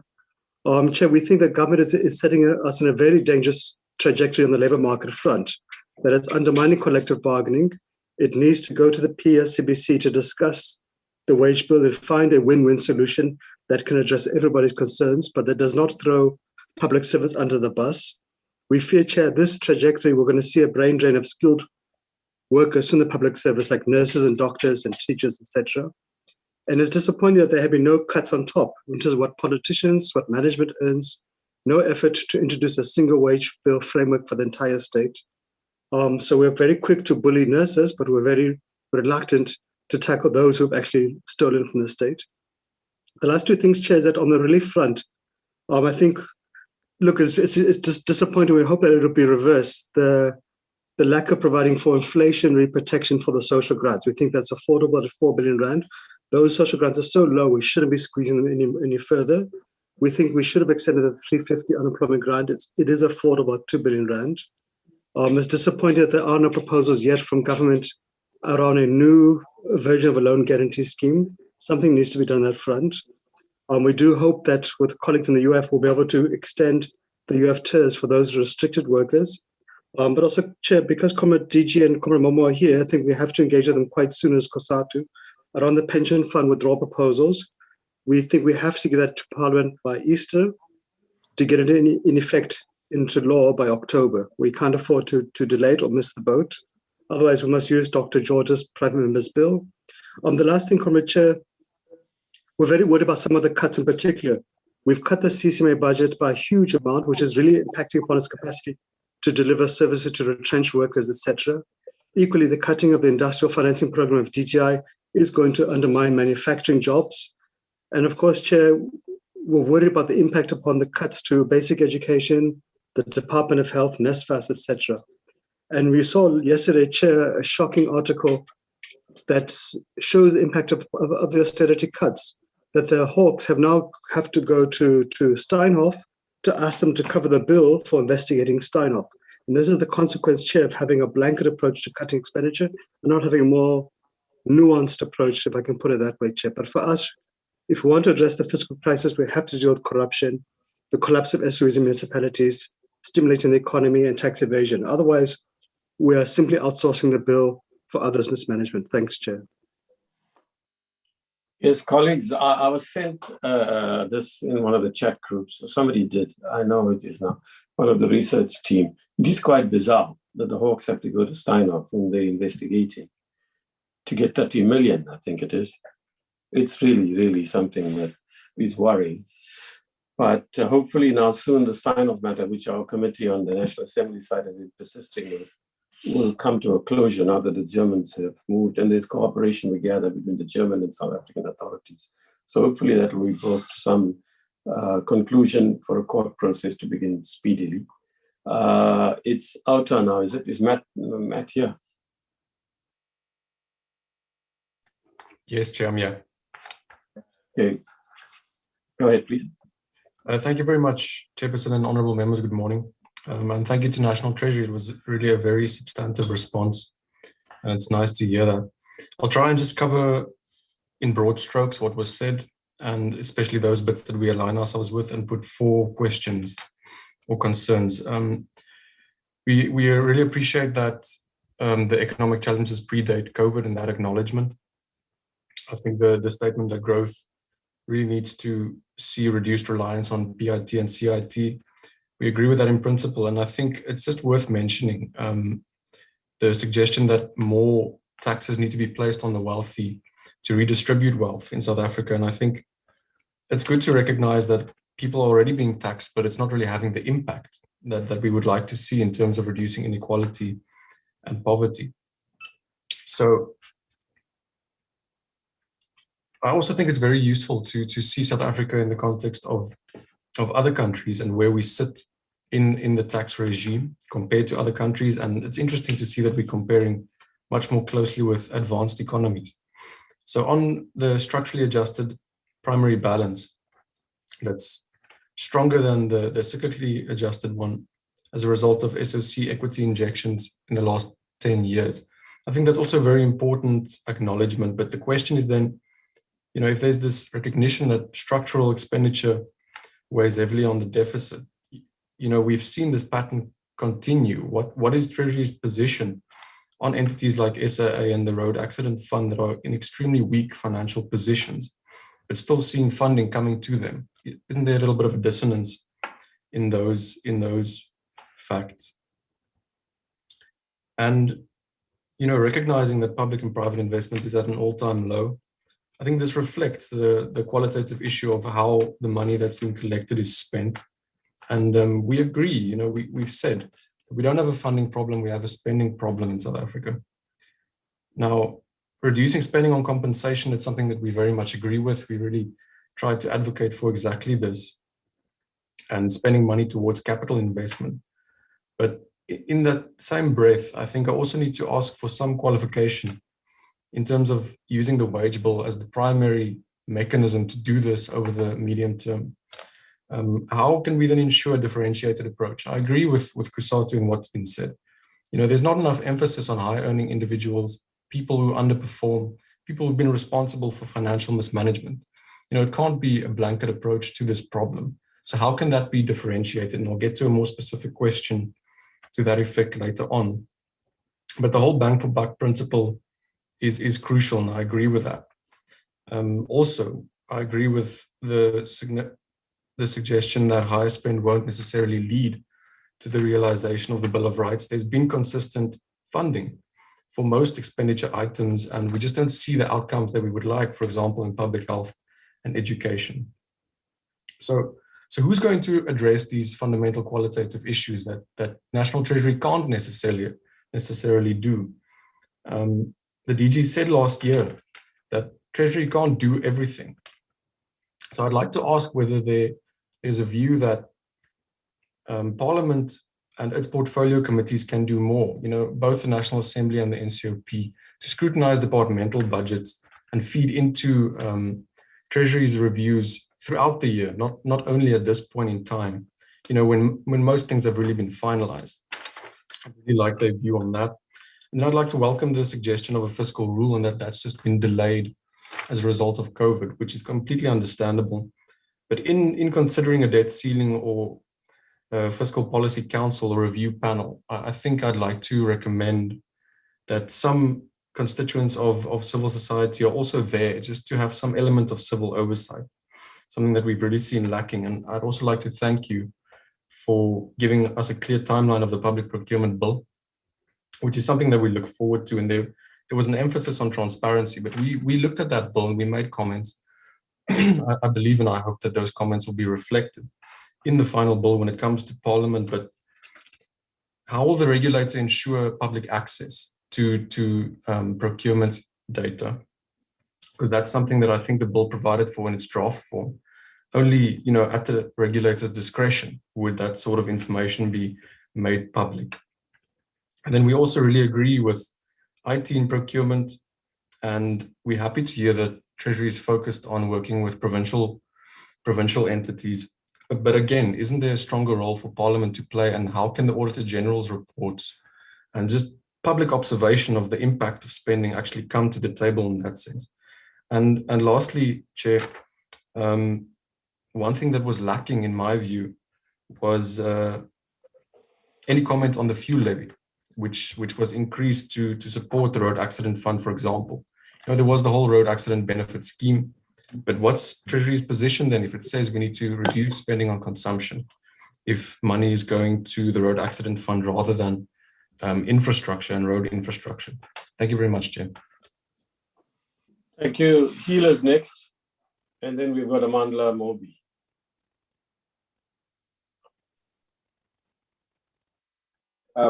Thank you. Thank you very much, Chair. I'll be very brief. Yeah. Can you put your video on if possible?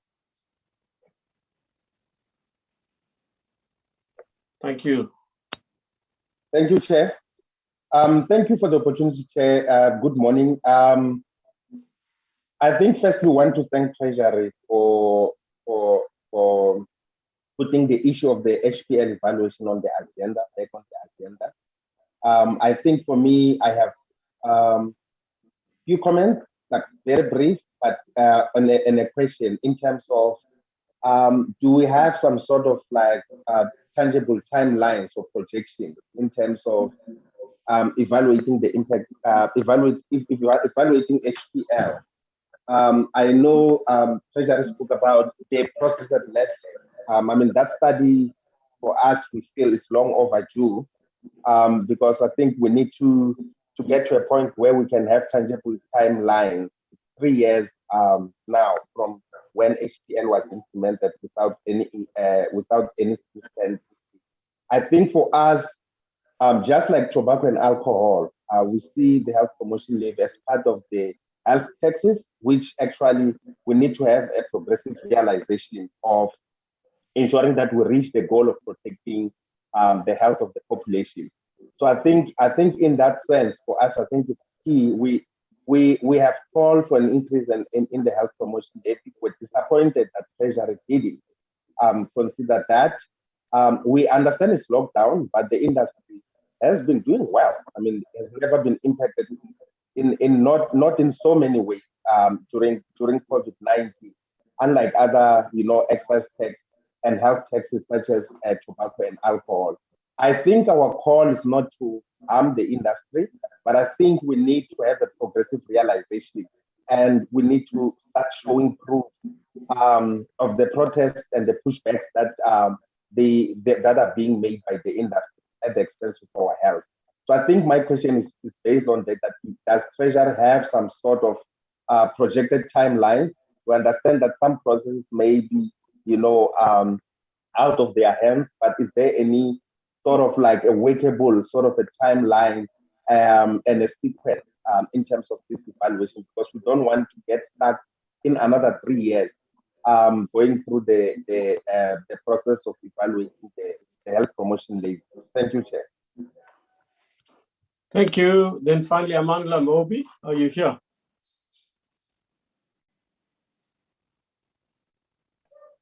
Chair, Amandla Mobi, it was Ms. Sibeko. Yeah, is she here? She left. She presented.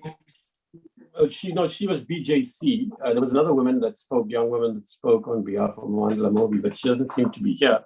I know, Suraj, you want to speak and you'll get a chance, but we're exactly on time, so you'll get that chance. 10:50 is when we meant to end. Thank you for all of you for cooperating. Now over to members. Please help me in Kululeko. I don't see any hands at the moment.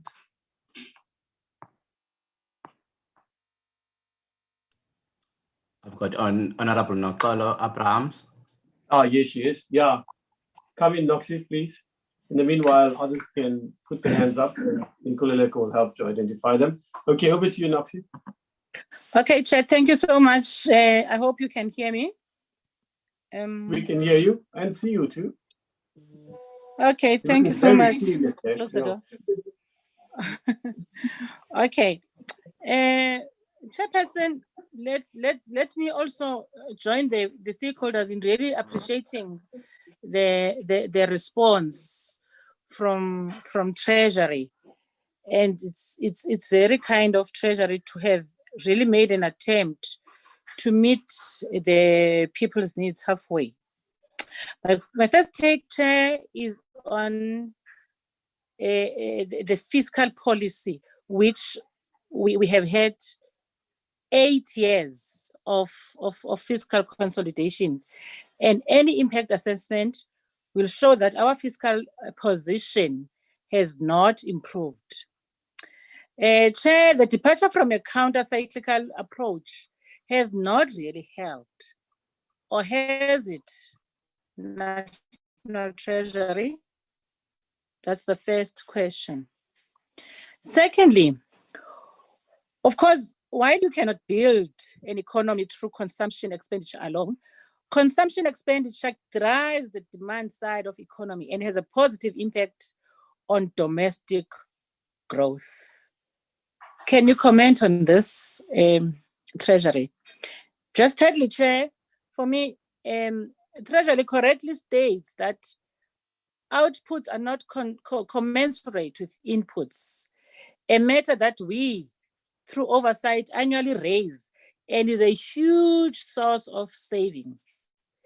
You sit with planning, monitoring, and evaluation, and the mechanism that you use in your analysis show the reasons for poor output, but it continuously, and the budget is negatively adjusted.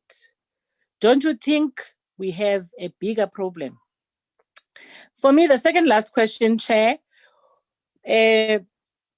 would be to say that we need far more information on the actual effect rate of tax, not the nominal rates, whilst agreeing to broaden the base as was eloquently presented by National Treasury now. Lastly, the inherent danger of the budget 2021 is that it hinges on dealing with compensation, a matter that is known in its resolution and which could have a very undesirable outcome. Any comment on this from Treasury? Thank you so much, Chairperson. Thanks for the opportunity. I'm tempted to tease you and ask you undesirable for who? National Treasury. Okay. Oh, maybe for the unions. Yeah. Okay, but anyway, I'm teasing you. Just ignore that. Okay. So, you know the red color in our lives. Yeah. Listen, there aren't any others, astonishingly. I don't know what's wrong with me, Mr. but fine. Okay. In that case, Co-Chair, do you want to raise anything?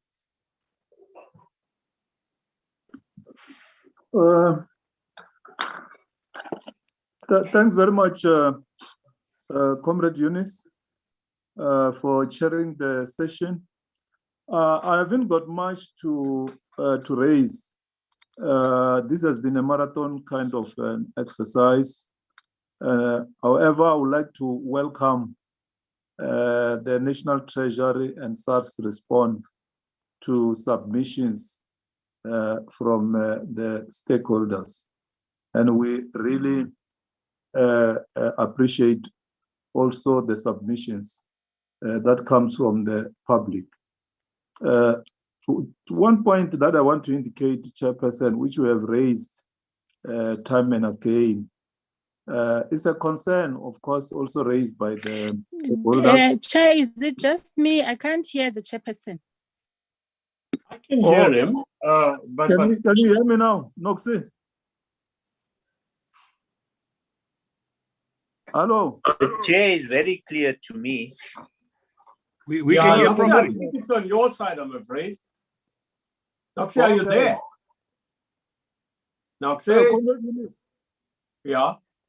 Can you hear me? No, I can certainly hear you, and so can the others, I gather. I think Noxie's got this connection problem as usual because of her homestead, difficulties. I'm afraid we can't do much about that. I think she should switch off and switch on again. Is that right, in Kulileko? I don't know how you do these things, but to recover, I think that's the way. We can hear you clear, Chair. Yeah, and Jadu there. Oh, she says go ahead anyway in the chat group. Yeah, Sakuba. Oh, good item, Enkos. What I was saying, Chairperson, is that the concern, as we have raised before, is that the South Africa's GDP growth has fallen far behind the rate of the population increase. As you can see now, the population has gone, I think, up to 59 million plus, resulting in the decline in per capita income. And this lower rates of economic growth reduce the government revenue and undermine the state's ability to sustain spending on core social and economic programs. This is the matter that has been raised consistently by the stakeholders, including by the PBO and the FFC, that in general terms, the spending on social programs is declining, and it's a matter that we have to attend to. Probably at some stage, Chairperson, Treasury will have to come back to outline to us that how are they going to implement the reconstruction and economic recovery plan as tabled by the president, and how will that economic growth be inclusive? Because we can't just be lamenting. We have to find a solution to the problem that we are facing of the economic decline. Thanks very much, Chairperson. And again, I would like to welcome the submissions from the stakeholders and the response from the Treasury and SARS. And also thank you for holding the fort. Thanks. Okay, thank you, Chairperson. Can I suggest that, Chairperson, one of the things we can consider is, I think there's an intrusion of some sort. I'm not sure where it's coming from, but anyway, as long as you can hear me. Look, Committee Chair, one of the things we could do is in the first quarterly report back from Treasury to the NA Committee after this sitting, they can deal with precisely that issue rather than we wait for, next year and so on. So what I'm suggesting is we consider that in our report. Maybe the drafters can draw something up on the, recommendations and so on. Over then to Treasury, I don't see any other hands up. Am I right in Kulileko? Yes, Chair, no hands. Okay. Over then to Treasury, please, responses. Before we do, can we have Suraj? He wanted to say something about austerity. Thank you, Chair. Yeah, I mean, my comments weren't actually on austerity. I think you saw my view on austerity that I posted the other day. That it depends on your ideology and the kind of models you want to use and arguments you want to use.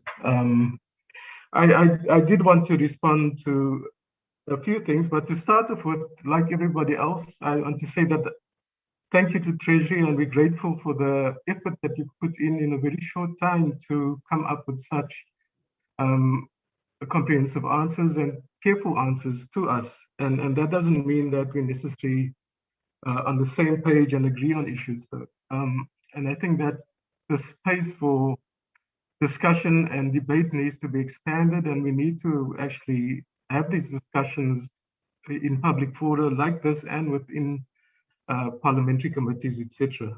So the first thing I want to say is that we are concerned that there isn't a balance between consolidation and feeling that consolidation is coming too soon. And I think that Treasury is saying there is a balance.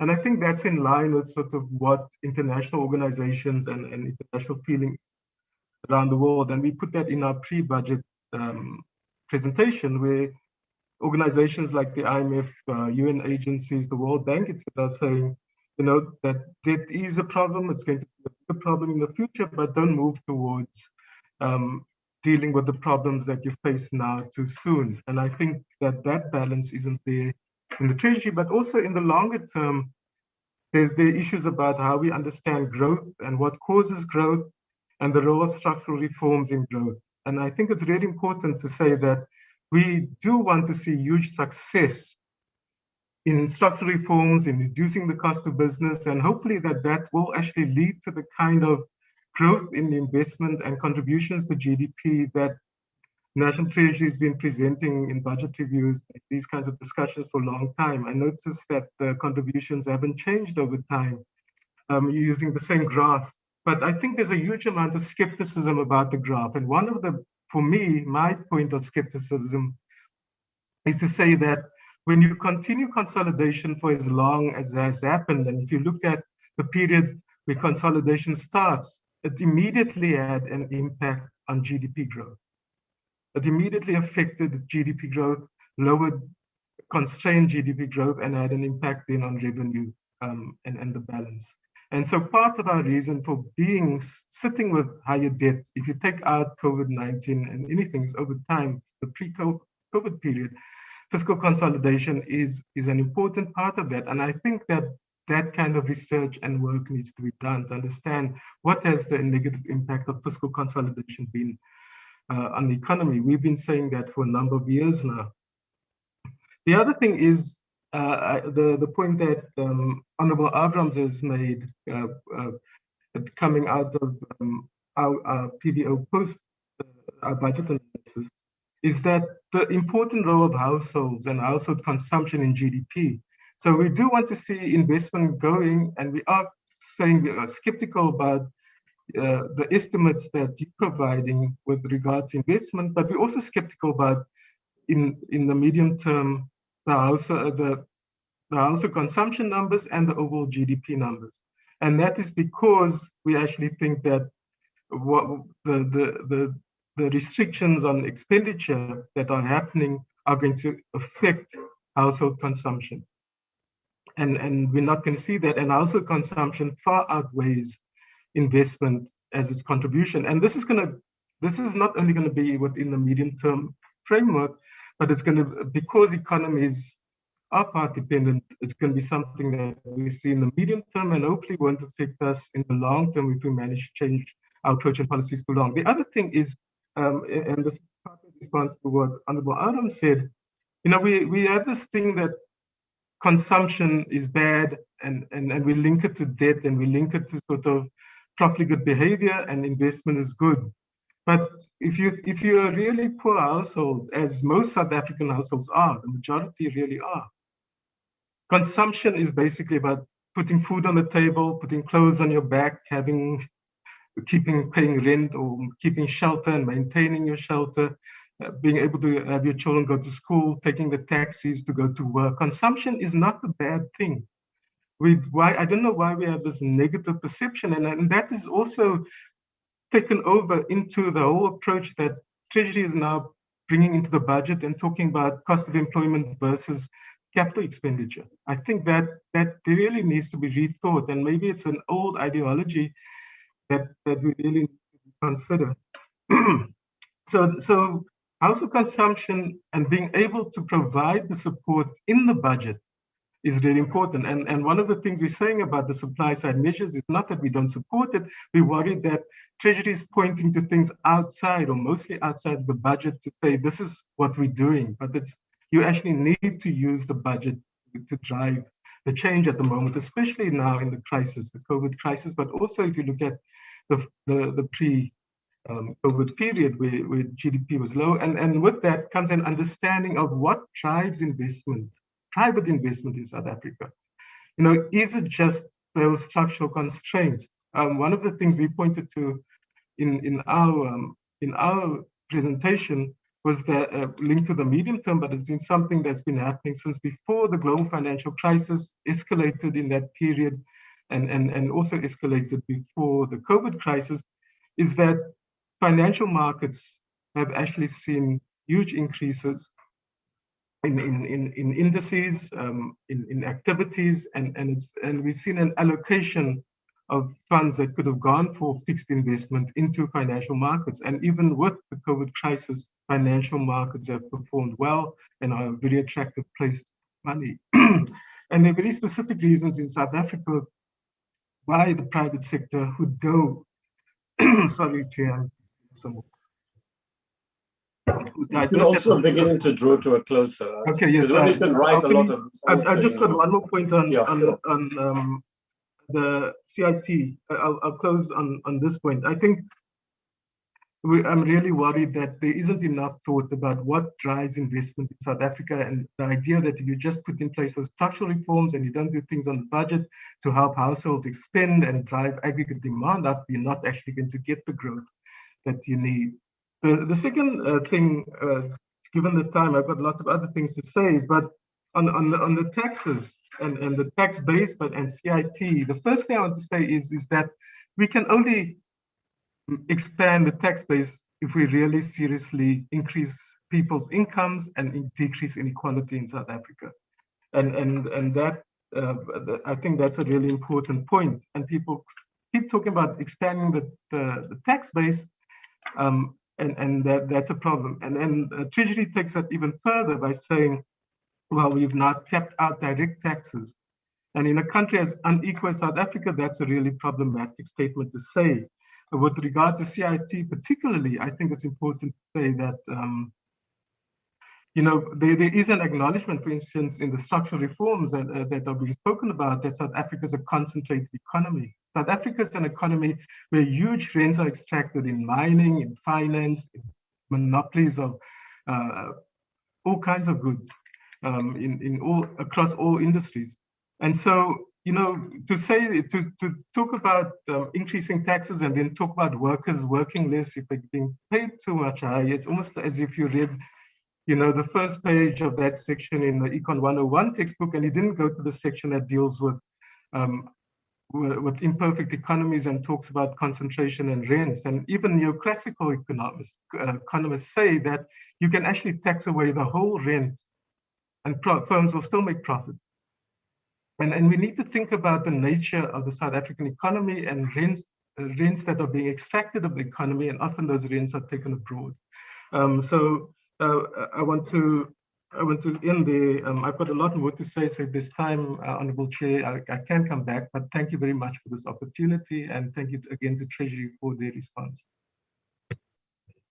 Thanks. Yeah, so the difficulty would be that if we gave you more time than the others, and there's about 11 of you here, others, then everybody would require it. The advantage you have is that you're a structure linked to Parliament, as independent as you are. You have a pre-briefing to Parliament, then you speak at the budget for a full 1.5 hours. So I think, to be fair, you can also adjust your one page. While I'm at it, Comrade Chair, perhaps we should clarify this process. You see, we've got your submissions from Wednesday. We say adjust it to take into account the exchanges today, but it must be limited to a page. The idea isn't to have a very extensive report. The idea is to focus more on recommendations and follow up in quarterly reports and action. And the thing is we can't resolve some of these fundamental differences, the ideological and perspectives differences that you can't resolve. Like BJC says, they can't respond to Treasury completely by this afternoon. Of course, the idea isn't that they will. I mean, you can't respond to a 37-page, almost an hour submission from Treasury in a page. So please remember, we can put replies we want on the website once we get it going. Again, well, not we, but Parliament does. But we cannot in a report have full-blown exchanges. The idea is, what do we recommend? How do we follow up? That's the crucial issue. My own view, Comrade Chair, as you know, a report shouldn't be more than 20 pages, really, half of which should be what we're recommending, but often stakeholders get upset if they're not fully covered. So please stick to the one-pager. Please try to meet the 5 o'clock deadline. Maximum deadline, I think, is Saturday noon. We have to vote on Tuesday, otherwise we cannot finish next week. We'll have to vote the following week, but we are looking into expanding that time. Comrade Chair, we may think of voting on a Wednesday. That gives us more time because we can still possibly go to the House on a Thursday, so we kick into effect the other processes. Remember, the budget is not restricted to the fiscal framework, as we keep reminding colleagues from civil society. It's got a three-pronged approach, which you're familiar with, which we covered on Wednesday. Okay, having said that, Dondo and your team, please, DG, who's coming in where? And can we stick to the time? It's 11:10. Can you respond in about 20, 25, 30 minutes maximum? And then we'll see how we use the remainder of the time. Or we don't have to sit here simply for the sake of sitting at 12 noon. Nor are we going to resolve the issues by 12 noon, obviously. Over to you, DG, and your team. Thank you very much.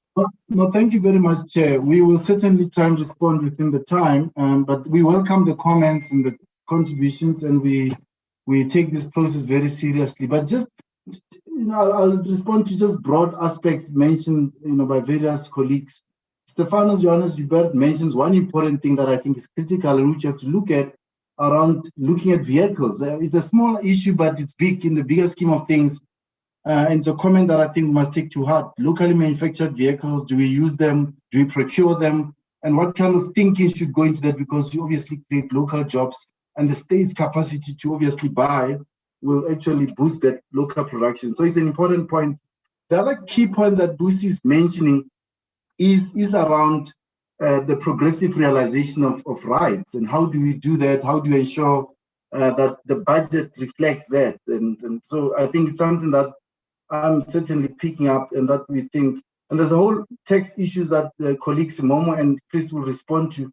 Sharon S is raising a very critical thing around should the NT be the police? And I think it's in the context of talking about accountability and issues that are critical on the front. How then do we exercise our role as National Treasury in a way that we recognize what the Constitution says, 216, as she says, and how do we put systems in place to ensure that accounting officers take charge? Because as you correctly stated, there's only 1,100 of us, of which about 600 are key core people in Treasury looking after programs, and there's 250 plus municipalities, 40 plus districts, and so on. It's not humanly possible to touch all. But the system of government, as we can imagine, you've got accounting officers, you've got provincial treasuries, you've got responsibilities, the duties outlined in the PFMA, NFMA. So how we take those responsibilities seriously is going to be an issue moving forward. And I thought I must comment on that. The other key thing I think... Responding there, obviously, to Sharon from SAICA, right? There's also Sharon from National Council of Smoking, yeah. Oh, yes. Yeah, sorry, yeah, fine. So okay, in case there's a misunderstanding, yeah. No, that's fine. Matt Johnston is raising something that's important. The different approach is needed as we look at, the whole, he's using dissonance, SAA, funding SA and funding REF, vis-a-vis funding other problems. So the issue, and I agree totally there, we don't have a funding problem in South Africa, we've got a spending problem.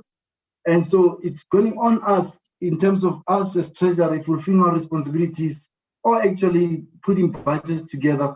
How then do we ensure that we look at the spending side and come up with ways and means to actually ensure that we spend within, and we spend in programs that are critical. Matthew's Parks from COSATU is mentioning key issues around debt. We agree that has to be brought down. Extent we have to obviously be doing that, but the key, I think, we have to be at one here in terms of agreeing that yes, malfeasance, corruption, and all those are critical areas that we need to touch on, and actually be at one and not be talking across each other. So I think that we take with all the humility, and we have to address this. And the final point I think is Chair, is what Chair Maswanga is saying. For me, it's critical that the economic recovery and plan that the president announced, this budget is beginning to address some of those aspects and putting in place measures and identifying measures and funding that has to actually support this recovery plan that we think is going to take us out of the challenge that we're in. So the comments, Chair, are welcome broadly. We took extensive notes where I am, but my colleagues are also on the line to just carry, especially the text colleagues, both Chris and Momo can come in, and Duncan also can come in on broader aspects that various members have raised, and then Edgar then can conclude at the end, including maybe if there's other colleagues. Tepiso is also on the line, and Mampo, they can also come in. But Chair, we'll be quick, 2 minutes each. They know the 2-minute rule to try and address everything in 2 minutes. Chair, I'll give it over then to Momo and Chris. Thank you. Okay, thank you. I suggest you look at the chat group. DG, okay. There's a comment there about your children. You can take Noxie to court if you want. Okay, over to who's next? Okay, I think the DG said Chris and I should come in. So, Chair, let me start by saying that I've been surprised at the number of questions on taxation, but let me say pleasantly surprised. And sorry, I forgot to say morning to everyone, or it's still morning. So but I'm pleasantly surprised that and happy that people have asked so many questions, and that is why, Chair, and to both chairs, I always say that even if it's shortly after the 10 days that you have to make this report, it would be very useful just to have a dedicated discussion on some of the tax and financial sector issues, because I think it's important to get that perspective before we bring the bills that we have to you, because then you obviously focus on the bills, but just to get the entire perspective from the tax side. It obviously does involve, like everything, lots of judgment calls. And I think we certainly don't say that there's only one way to do things. There are different ways, and hence we're open to listen because we have to take many factors into account when we take our tax proposals forward in every budget. And I think unlike others, we try and, unlike the expenditure side, we have to watch that. I think at the point Edgar made, that incrementalism doesn't actually undermine the tax system, which, by the way, it has been doing, especially the last 10 years, where I think there's been a plethora of tax incentives and therefore lots of leakages. And we often find that the very people who say that we must have, say, a higher tax on corporates will also often come back and then plead for certain tax incentives for a particular sector. And that's why I think the approach that we want to take is, let's get rid of all of those because a lot of that is driven by lobbies, and it's not a South African issue, it's an international issue, that you have a tax system and then people keep on asking for tax incentives. And frankly, every, I would say, 5 or 10 years, you have to assess whether those tax incentives are worth it and whether you don't get a better effect from reducing the rate. So if you look at the corporate income tax, we've actually not reducing the revenue take from corporates. We may even, it's largely going to be neutral, and down the line may even be positive because we're reducing all of those tax incentives that you have in the system. It's interesting, Chair, that just watching the UK budget announcements, that on one hand, they also went too low. And that's the problem we have, that when their tax rates go low in other countries, the pressure is on us to lower the corporate income tax rate so that our companies remain competitive. But they've gone so low that they want to bring it back on top for a few years to 25%. But it's still lower than where we want to go, but it's roughly around where we think currently, from a competitive perspective, that we need to go, and that we should consider going if we can reduce those tax leakages. So it's very conditional, not to bring down the amount of revenue that we generate. Chair, I think just to move on, I mean, obviously the key issue also for us is, how do we get economic growth, and what's the impact of not just our tax proposals, but all our policy proposals on growth, and how do we deal with that? I think just on the issue of the many proposals on wealth taxation, it often is from, certainly at a public level, if you listen to the radio at a mass level, people assume that wealthy people aren't being taxed. If you look at the rates that we've had, and Edgar showed all the recent increases that we've had, we have really jacked up our rates significantly. Yes, the question is, are people actually paying that tax? Or are they, again, there's the issue of how people who are high net worth are taking advantage of the 12J, for example, and other tax breaks that they have. We limited, for example, even the maximum that you can, tax benefit you get for your retirement contributions. So those are all measures that we need to take. And obviously, at the core, whether it's a corporate or a individual, is that SARS needs to be functioning effectively to make sure that everyone who's supposed to pay their tax is actually paying. That said, we do know that wealthy people know how to structure and to legitimately, in terms of the law, not legitimate in terms of spirit of the law, but in terms of the reading of the law, they can structure their way around it. And that's always the issue that you need to watch with taxes is tax avoidance and tax evasion. And how do you incentivize more people to actually pay what they due without making it too difficult for us to collect that money? So those are considerations, and certainly I think the announcements we made, because we only measure income of people, we in discussions with SARS about how do you measure the assets of people, how do you measure wealth as a first step, and taking into account what the Davis Tax Committee and others internationally would say about other forms of wealth taxation. So we are looking at that as well, as I think was said in the budget. I think, Chair, as we continually say, tax is a blunt tool. And that's why even when we have the sugar beverage levy or the carbon tax, we say that we need to have complementary measures to make sure that tax actually works effectively in terms of non-revenue targets that you have. You essentially put the tax to get revenue, but when you want to deal with market failures, when you want to deal with sin taxes or externalities, you need to make sure that, let's take in the health side, that the health department or the health authorities are also doing what they've said. The consumer education is critical. The white labeling is critical. The problem we have is that lots of cigarettes or tobacco, mostly... You need to be rounding up soon, because okay. I know a lot of the questions were around tax, but you've suggested a way forward. It's something that NA committee, maybe we can do it jointly if we can afford the time on our side, could have before the bills. I think it's a very good idea, but I'll talk to the co-chair offline.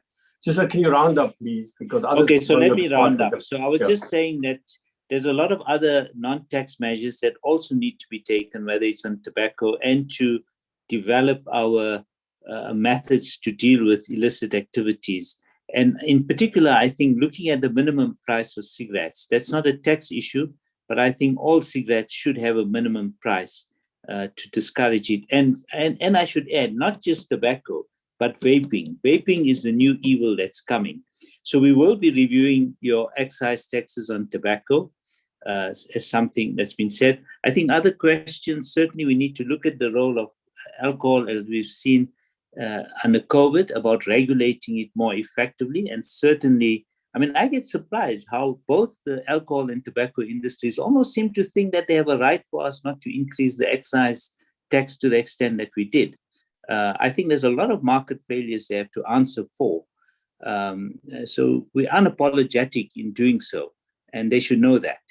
I think that with regard to the road accident fund, certainly I think it's a good example of why earmark taxes don't work, and something that I think we do need to take forward. Chair, let me end by just saying a non-tax point. I think that the budget does involve lots of choices. And I do think that there is a bias towards national expenditure, and we do need to look at some of the services at provincial and local level, and in a sense, some of the issues that the FFC has raised, because I think what I've noticed, certainly in all my time at Treasury, is that people don't prioritize the obvious things to prioritize, like basic education, health, grants, etc. And And there is a cost when we are looking at other forms of expenditure that become priority. We forget about the obvious priority often. Thank you, Chair. Who's next, DG?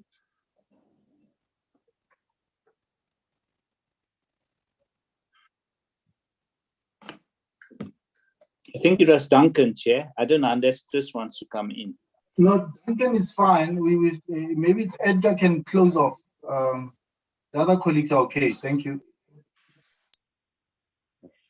Okay, real quick, I think from mine, first of all, let me just agree with the DG and colleagues and Momo and others in appreciating the other comments. It's really good comments, and I think we always appreciate the opportunity to improve the budget and the strategy going forward, because we don't think that it's it's perfect. We always know that there's ways of making it better. So we appreciate very good comments, actually. I think from my side, the big thing that was raised that I want to address, and then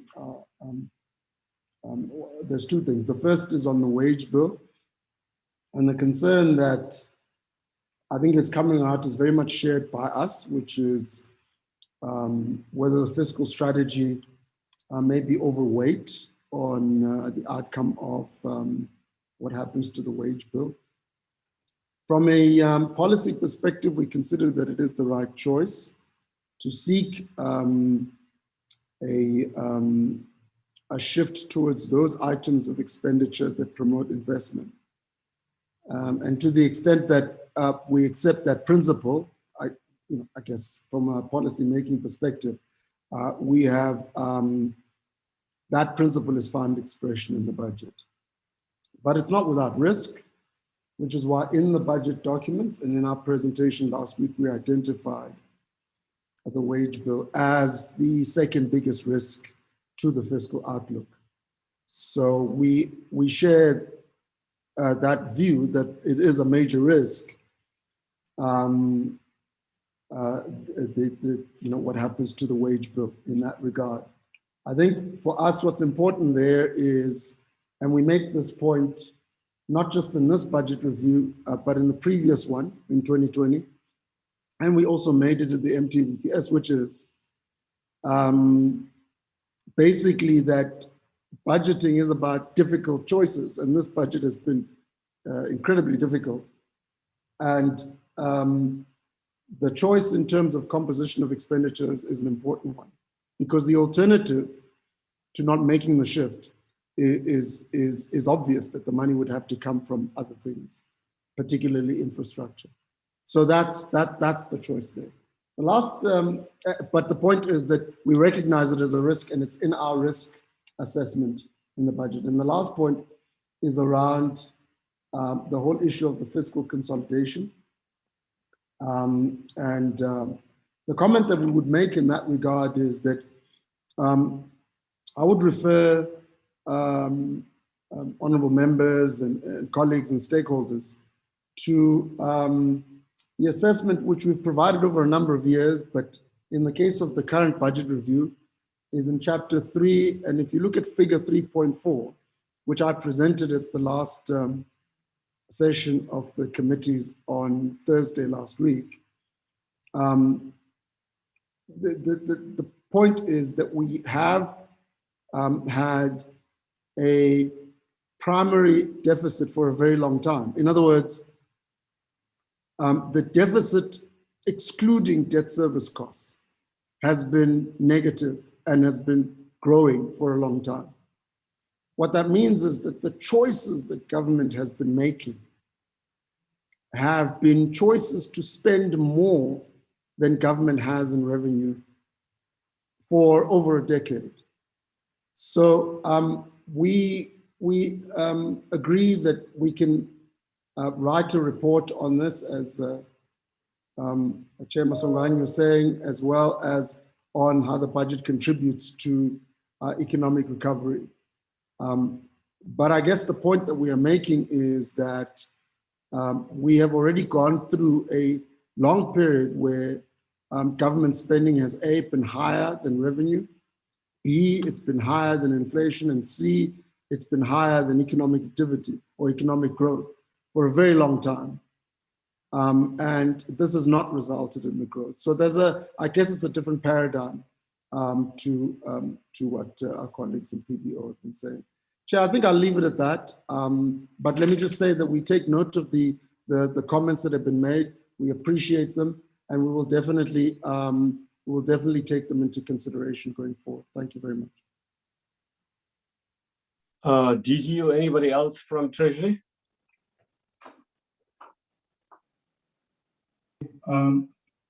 Yeah, I think we'll leave it at that. I didn't get any sense that some of my colleagues want to come in. I think we are okay. Thank you, Chair.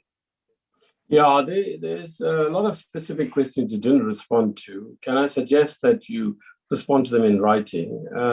The team of Esther and Zakele and the secretaries will send them to you, that which you haven't responded to. One of the things is, because we can't let it hanging in the air, we have to take a decision as a committee, is this protocol that was meant to be signed that Kone raises. What's happened with that? Why has it not been signed as part of our attempt to combat, the issues around smoking and so on? It appears that we agreed to that protocol and we didn't sign it. We asked you to reply today specifically because we need to take a position on that. That's just one example of questions you didn't respond to. But, can you respond to that in the first instance? And then I'll go back to members and either we draw to a close or members raise specific questions that they feel they want to. But, we don't have to meet till 12, co-chair. I mean, it's not productive. It's not the number of hours or minutes we spend here. It's how productive the meeting is. I think a lot of the specific questions put are ideological and policy driven. So you can't resolve them here, but you can't just say the generic thing as you seem to do, Edgar, that we hear them, we're grateful for it. It's like platitudes with due respect to you and so on. There's not like specific answers to the questions. And this is civil society here. And there's also questions put by Noxie and so on. But I think if the co-chair agrees that we should have, even if we can't join you, Comrade Joe, I mean, you should, get a fuller, detailed response, a more specific one, but how precisely aspects of this budget fit in with the ERRP and what are its more specific, what are some of its bigger challenges, what level of cooperation is there between Treasury and other departments, especially DTI and others, mineral and so on, in getting things done. I know Treasury has no sort of a superpower. That's the presidency's responsibility to ensure that other departments and ministers deliver fast enough. So there are a lot of things hanging in the air, not that they can be resolved by 12 o'clock today or by our report on Tuesday. But anyway, let's start with this one, and the members can pick up on other questions. The first question is, so what's happened about that protocol? Why has it not been signed, though the government agreed to it? So Chair, if I may, I can come in on that. Sorry, I didn't respond to that. So that protocol was signed in 2015, and it needs to be ratified. And it is led by the Department of Health, and we have been checking with them why it's not been signed. And I think what will ensure is, I think that there were just some issues related to implications on other entities and so on that was of concern. What we will do, Chair, is when we respond, we'll respond in detail, and hopefully by then we'll be able to commit to when that protocol can be signed. But it is led by Health, but I think requires a concurrence of the Minister of Finance. But is led by the Minister of Health, the way I understand it. So we get you right. Can you write a small paragraph on that, and the committee will decide what recommendation we offer? But in principle, from what you're saying, government's not opposed to completing its responsibilities in terms of the protocol. There's some other niggling practical issues and so on. Okay, fine. Kone won't let up either. He'll come back here in October, or certainly next March, and raise it again. That's why we don't want these things hanging in the air. Committee members, are there any specific questions that you think stakeholders raised that have not been answered that you want answered now? Is there anybody with a hand up? Nope, I don't see anybody. Oh, Mr. Njalo, Chair. Yes, Mr. Njalo.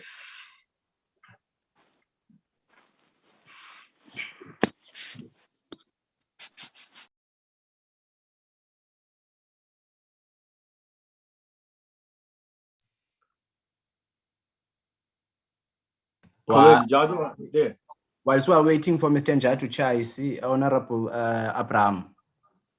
Noxie, please. Yes, Chair. I think I want to agree with you that we do have specific questions that have been raised by stakeholders that have not been responded to. However, Chair, I do not want to delay the meeting, but as you correctly stated at the beginning, that maybe Zakele and other guys in the research and admin section could just compile the questions that have not been responded to, and that Treasury could respond to that. However, Chair, it would be also very beneficiary, for lack of a better word, if we could be jointly convened so that we get the answers, but we also have an opportunity for follow-ups so that we can be able to sufficiently respond to the stakeholders. Thank you, Chair. Ijadu? He often has, like Noxie does, IT connection problems. Not his fault, obviously. So when he comes in, fine, but we're going to draw to a close shortly. Look, can I suggest something, colleagues? Firstly, to pull the report together is quite challenging in 3 days. There's a lot of reading to do by all of us. What would help is maybe the stakeholders currently here, if there are specific questions that have not been responded to, that can be responded to briefly, can you let us have it by this evening, 8 p.m.? I mean, it can't be, you see, we can't come here and raise questions, even as civil society stakeholders, and then say we want 3 days to add to our one-page submission that you want to go into the report on your side of what you say, and then we respond to, we have recommendations around it. We don't respond to everyone, otherwise you'll have a 60-page report, and who's going to read that? The more important thing is action. So the first thing is, maybe, Noxie, what we say is, can the stakeholders submit specific questions? And we will give Treasury some time to reply. And perhaps they can do it by today if they can. The later they do it, the later they'll get the reply. We also have to take into account that Treasury has got 1,000 things to do. So maybe, if people can, remember many of the issues raised, it's no use like what I think BJC is meaning to do, raise the ideological policy question and expect in one page you're going to cover all of that or resolve it today.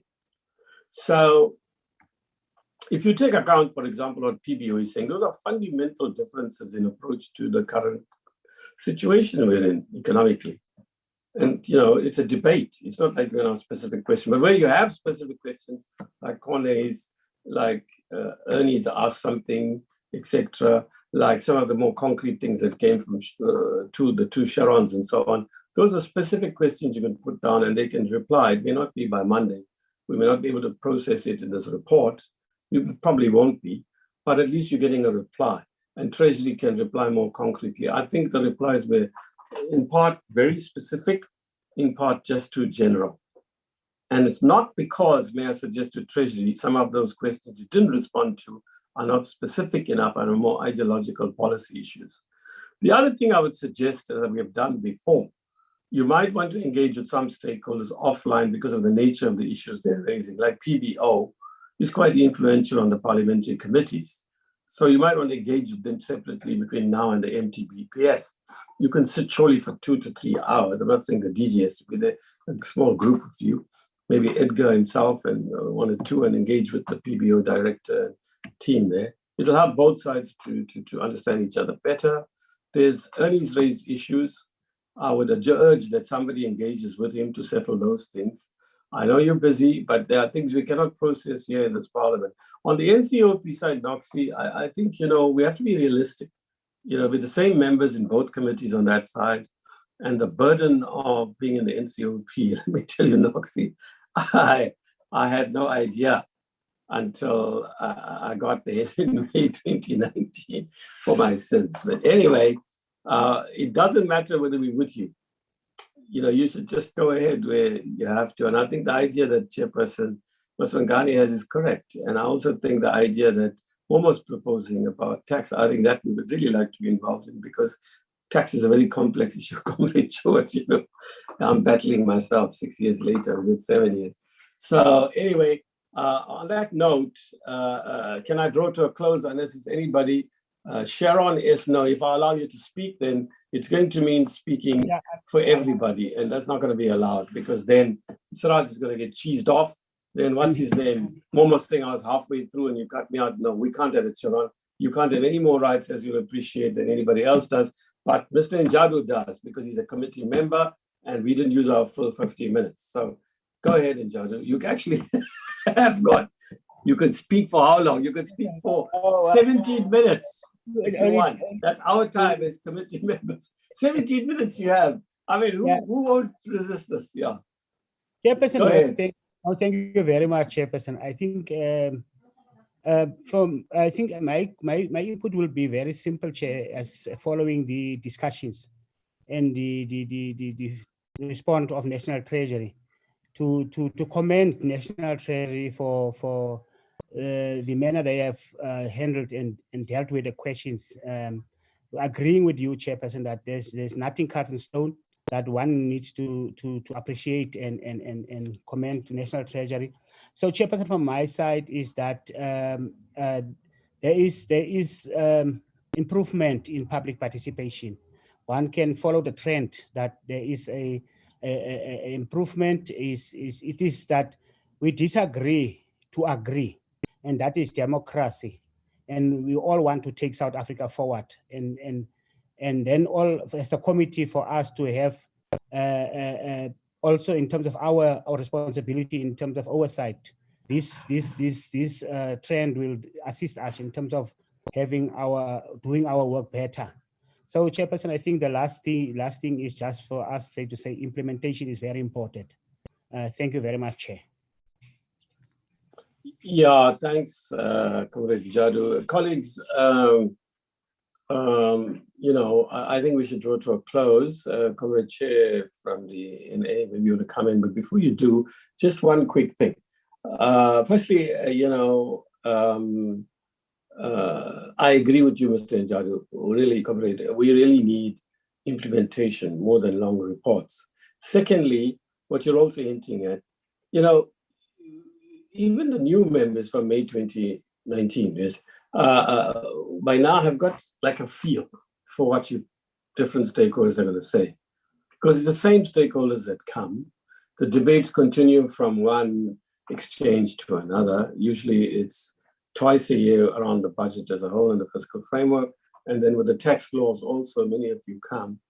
So we're familiar with the issues. A lot of them are not easy to resolve. And to the extent it's possible, both for the stakeholders and Treasury, there needs to be engagement. I agree with you, Comrade Njadu, that, and others, that it's been an option as well. And I think the Chair also said the same thing, Co-Chair.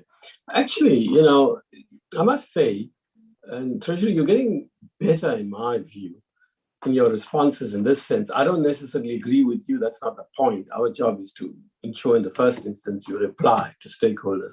So I really want to compliment you, as others have, in the very precise, concrete way you've responded to many questions, the policy and ideological ones, well, as the long-term debates, longer-term debates. So all I'm saying to you is, I actually think, yes, it's correct. But in the replies, can I plead, especially to Edgar, with due respect, you're really great, but your actual replies at the end were much too general. Whereas the DG and Momo were replying more specifically. That helps. I know many of the issues, Edgar, you have to deal with are complex, and you're newer to the committee than the other two are. One of them has been around here for 1,000 years like me. But, and the DG Dondo has been around, even though he's relatively newcomer as a DG. I think it's 3 years now. Doing a very good job. Can I just say, therefore, that Treasury, please next time be more specific in your replies. I don't think we can be demanding of you. You've got a lot of work around this time. So we won't say reply. So can we just suggest that those amongst the stakeholders who did not get specific replies to specific questions, like Corne van Belbeck, you can put them down and let us have it by Monday, say 5 o'clock. We'll give Treasury a week or so to reply to those, and we'll send you the replies. But you can always cover them in the MTBPS, I'm sure we're back and so on. Finally, from my side, we are getting slightly more demographically representative both in terms of gender and race, but not class, obviously. Well, Amandla Mobi represented directly a particular constituency. So that's one issue. The second issue also is we need a greater range of stakeholders here. It's almost 90% the same people appearing each time. Then you get specific people coming for specific issues. And finally, I plead with civil society. Like there's one actor that seems to think that his organization exists because Parliament doesn't fulfill its role, which is like, they play a very important role, but I mean, it's a bizarre thing to say with due respect. I mean, since 94, people have been tackling us, even those who are previous comrades and still are in civil society. And civil society, once again, can we repeat, has a crucial role to play. But ultimately, each political party decides for itself as the elected representatives what it wants to do, what civil society says. And you can't treat civil society as monolithic, colleagues. Nobody has the monopoly of representing the public. We're elected, yes, but we don't fully represent them because none of our parties gets 100%. Secondly, civil society can't make those claims either. You get extra right, far right and far left being part of civil society. So, you know, it's a very broad range. You get people who are pro-working class and poor and disadvantaged, and you get people who represent the elites. Who comes to Parliament? Ask ourselves that. Even till this day, 27 years later, who comes to Parliament really to make these parties? Even with virtual sittings, who is here? Who's got the money for the data? So those are issues that civil society actors also have to show some humility as the MPs. We both need each other. We both should not overtake the role of other people and be overreaching, but at the same time, we need to respect each other, and we thank civil society for the active participation and for observing the time. Over to you, Joe, and we're done. If you can just draw it to a close, my brother, then we finished as far as I can see. I'm really covered by your closing comments, Comrade Chairperson. I think you can proceed to close the meeting. You sound like the Chief Justice telling the other chief. Remember when Mandela's inauguration took place and there was a dispute about who should really inaugurate him. So the one, another one said, you can close. So I see we're doing the same thing. No, we need the I'm teasing you. I'm teasing you. Yeah.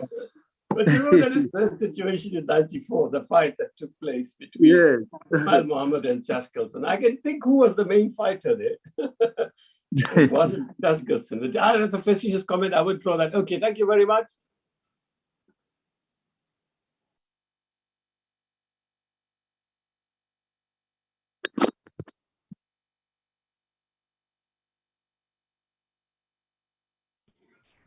Comrade Joe.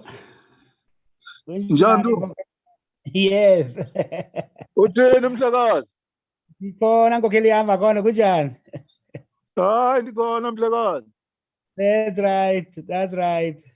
Hey, kuyatshisa lapha eLimpopo since yesterday. All right. Okay. No, the same also on this side. Kushushu. But some days back. That's why they are That's why their complexion is so pitch black. Hi, come. Hey, comrade, ndibona uMona Lisa behind you. Hi, go get it. Give up. Yay. You are too quiet, man. Why? Yay. We are in another stage at the moment. Okay. Sometimes quiet diplomacy may assist us whilst we ponder what next act we need to take. Oh no, I Kunjani Solani? Siyaphila sisinoku siyakhona kunjani? Khona pa, akho siyabulela. Hayi yatyeba ngoku usemakhaya. Nokukubuye uzobityabhitya. Sidla inkabi zegusha every weekend. Yayiva. Siyonja. Makhe siphathelwe nosihlalo noba ngumqolo nje. Hayi no, xa sekuvuliwe ndizawuza nawo umkhakha wenkabi egusha. Hallelujah. Akhona amagusha lapha e-Eastern Cape. Oh, Millions. Kaloku, we have got more than 6 million sheep in the Eastern Cape. And bachontsha kakhulu e-Eastern Cape amagusha. So you're looking for something for just to blame us. You're looking for something just to paint us black. So when the meat comes, I'm not going Comrade, to please don't propose a sheep tax, please. We don't want to pay tax for our sheep. Okay, we won't do so. We are tired of many taxes. Hey, Jojo, I have to prepare for the next meeting. Stop. Thank you so much. Bye. Jojo. All right, comrades. So, give us. Thanks, Mnajatu. Cheers. All right, sure.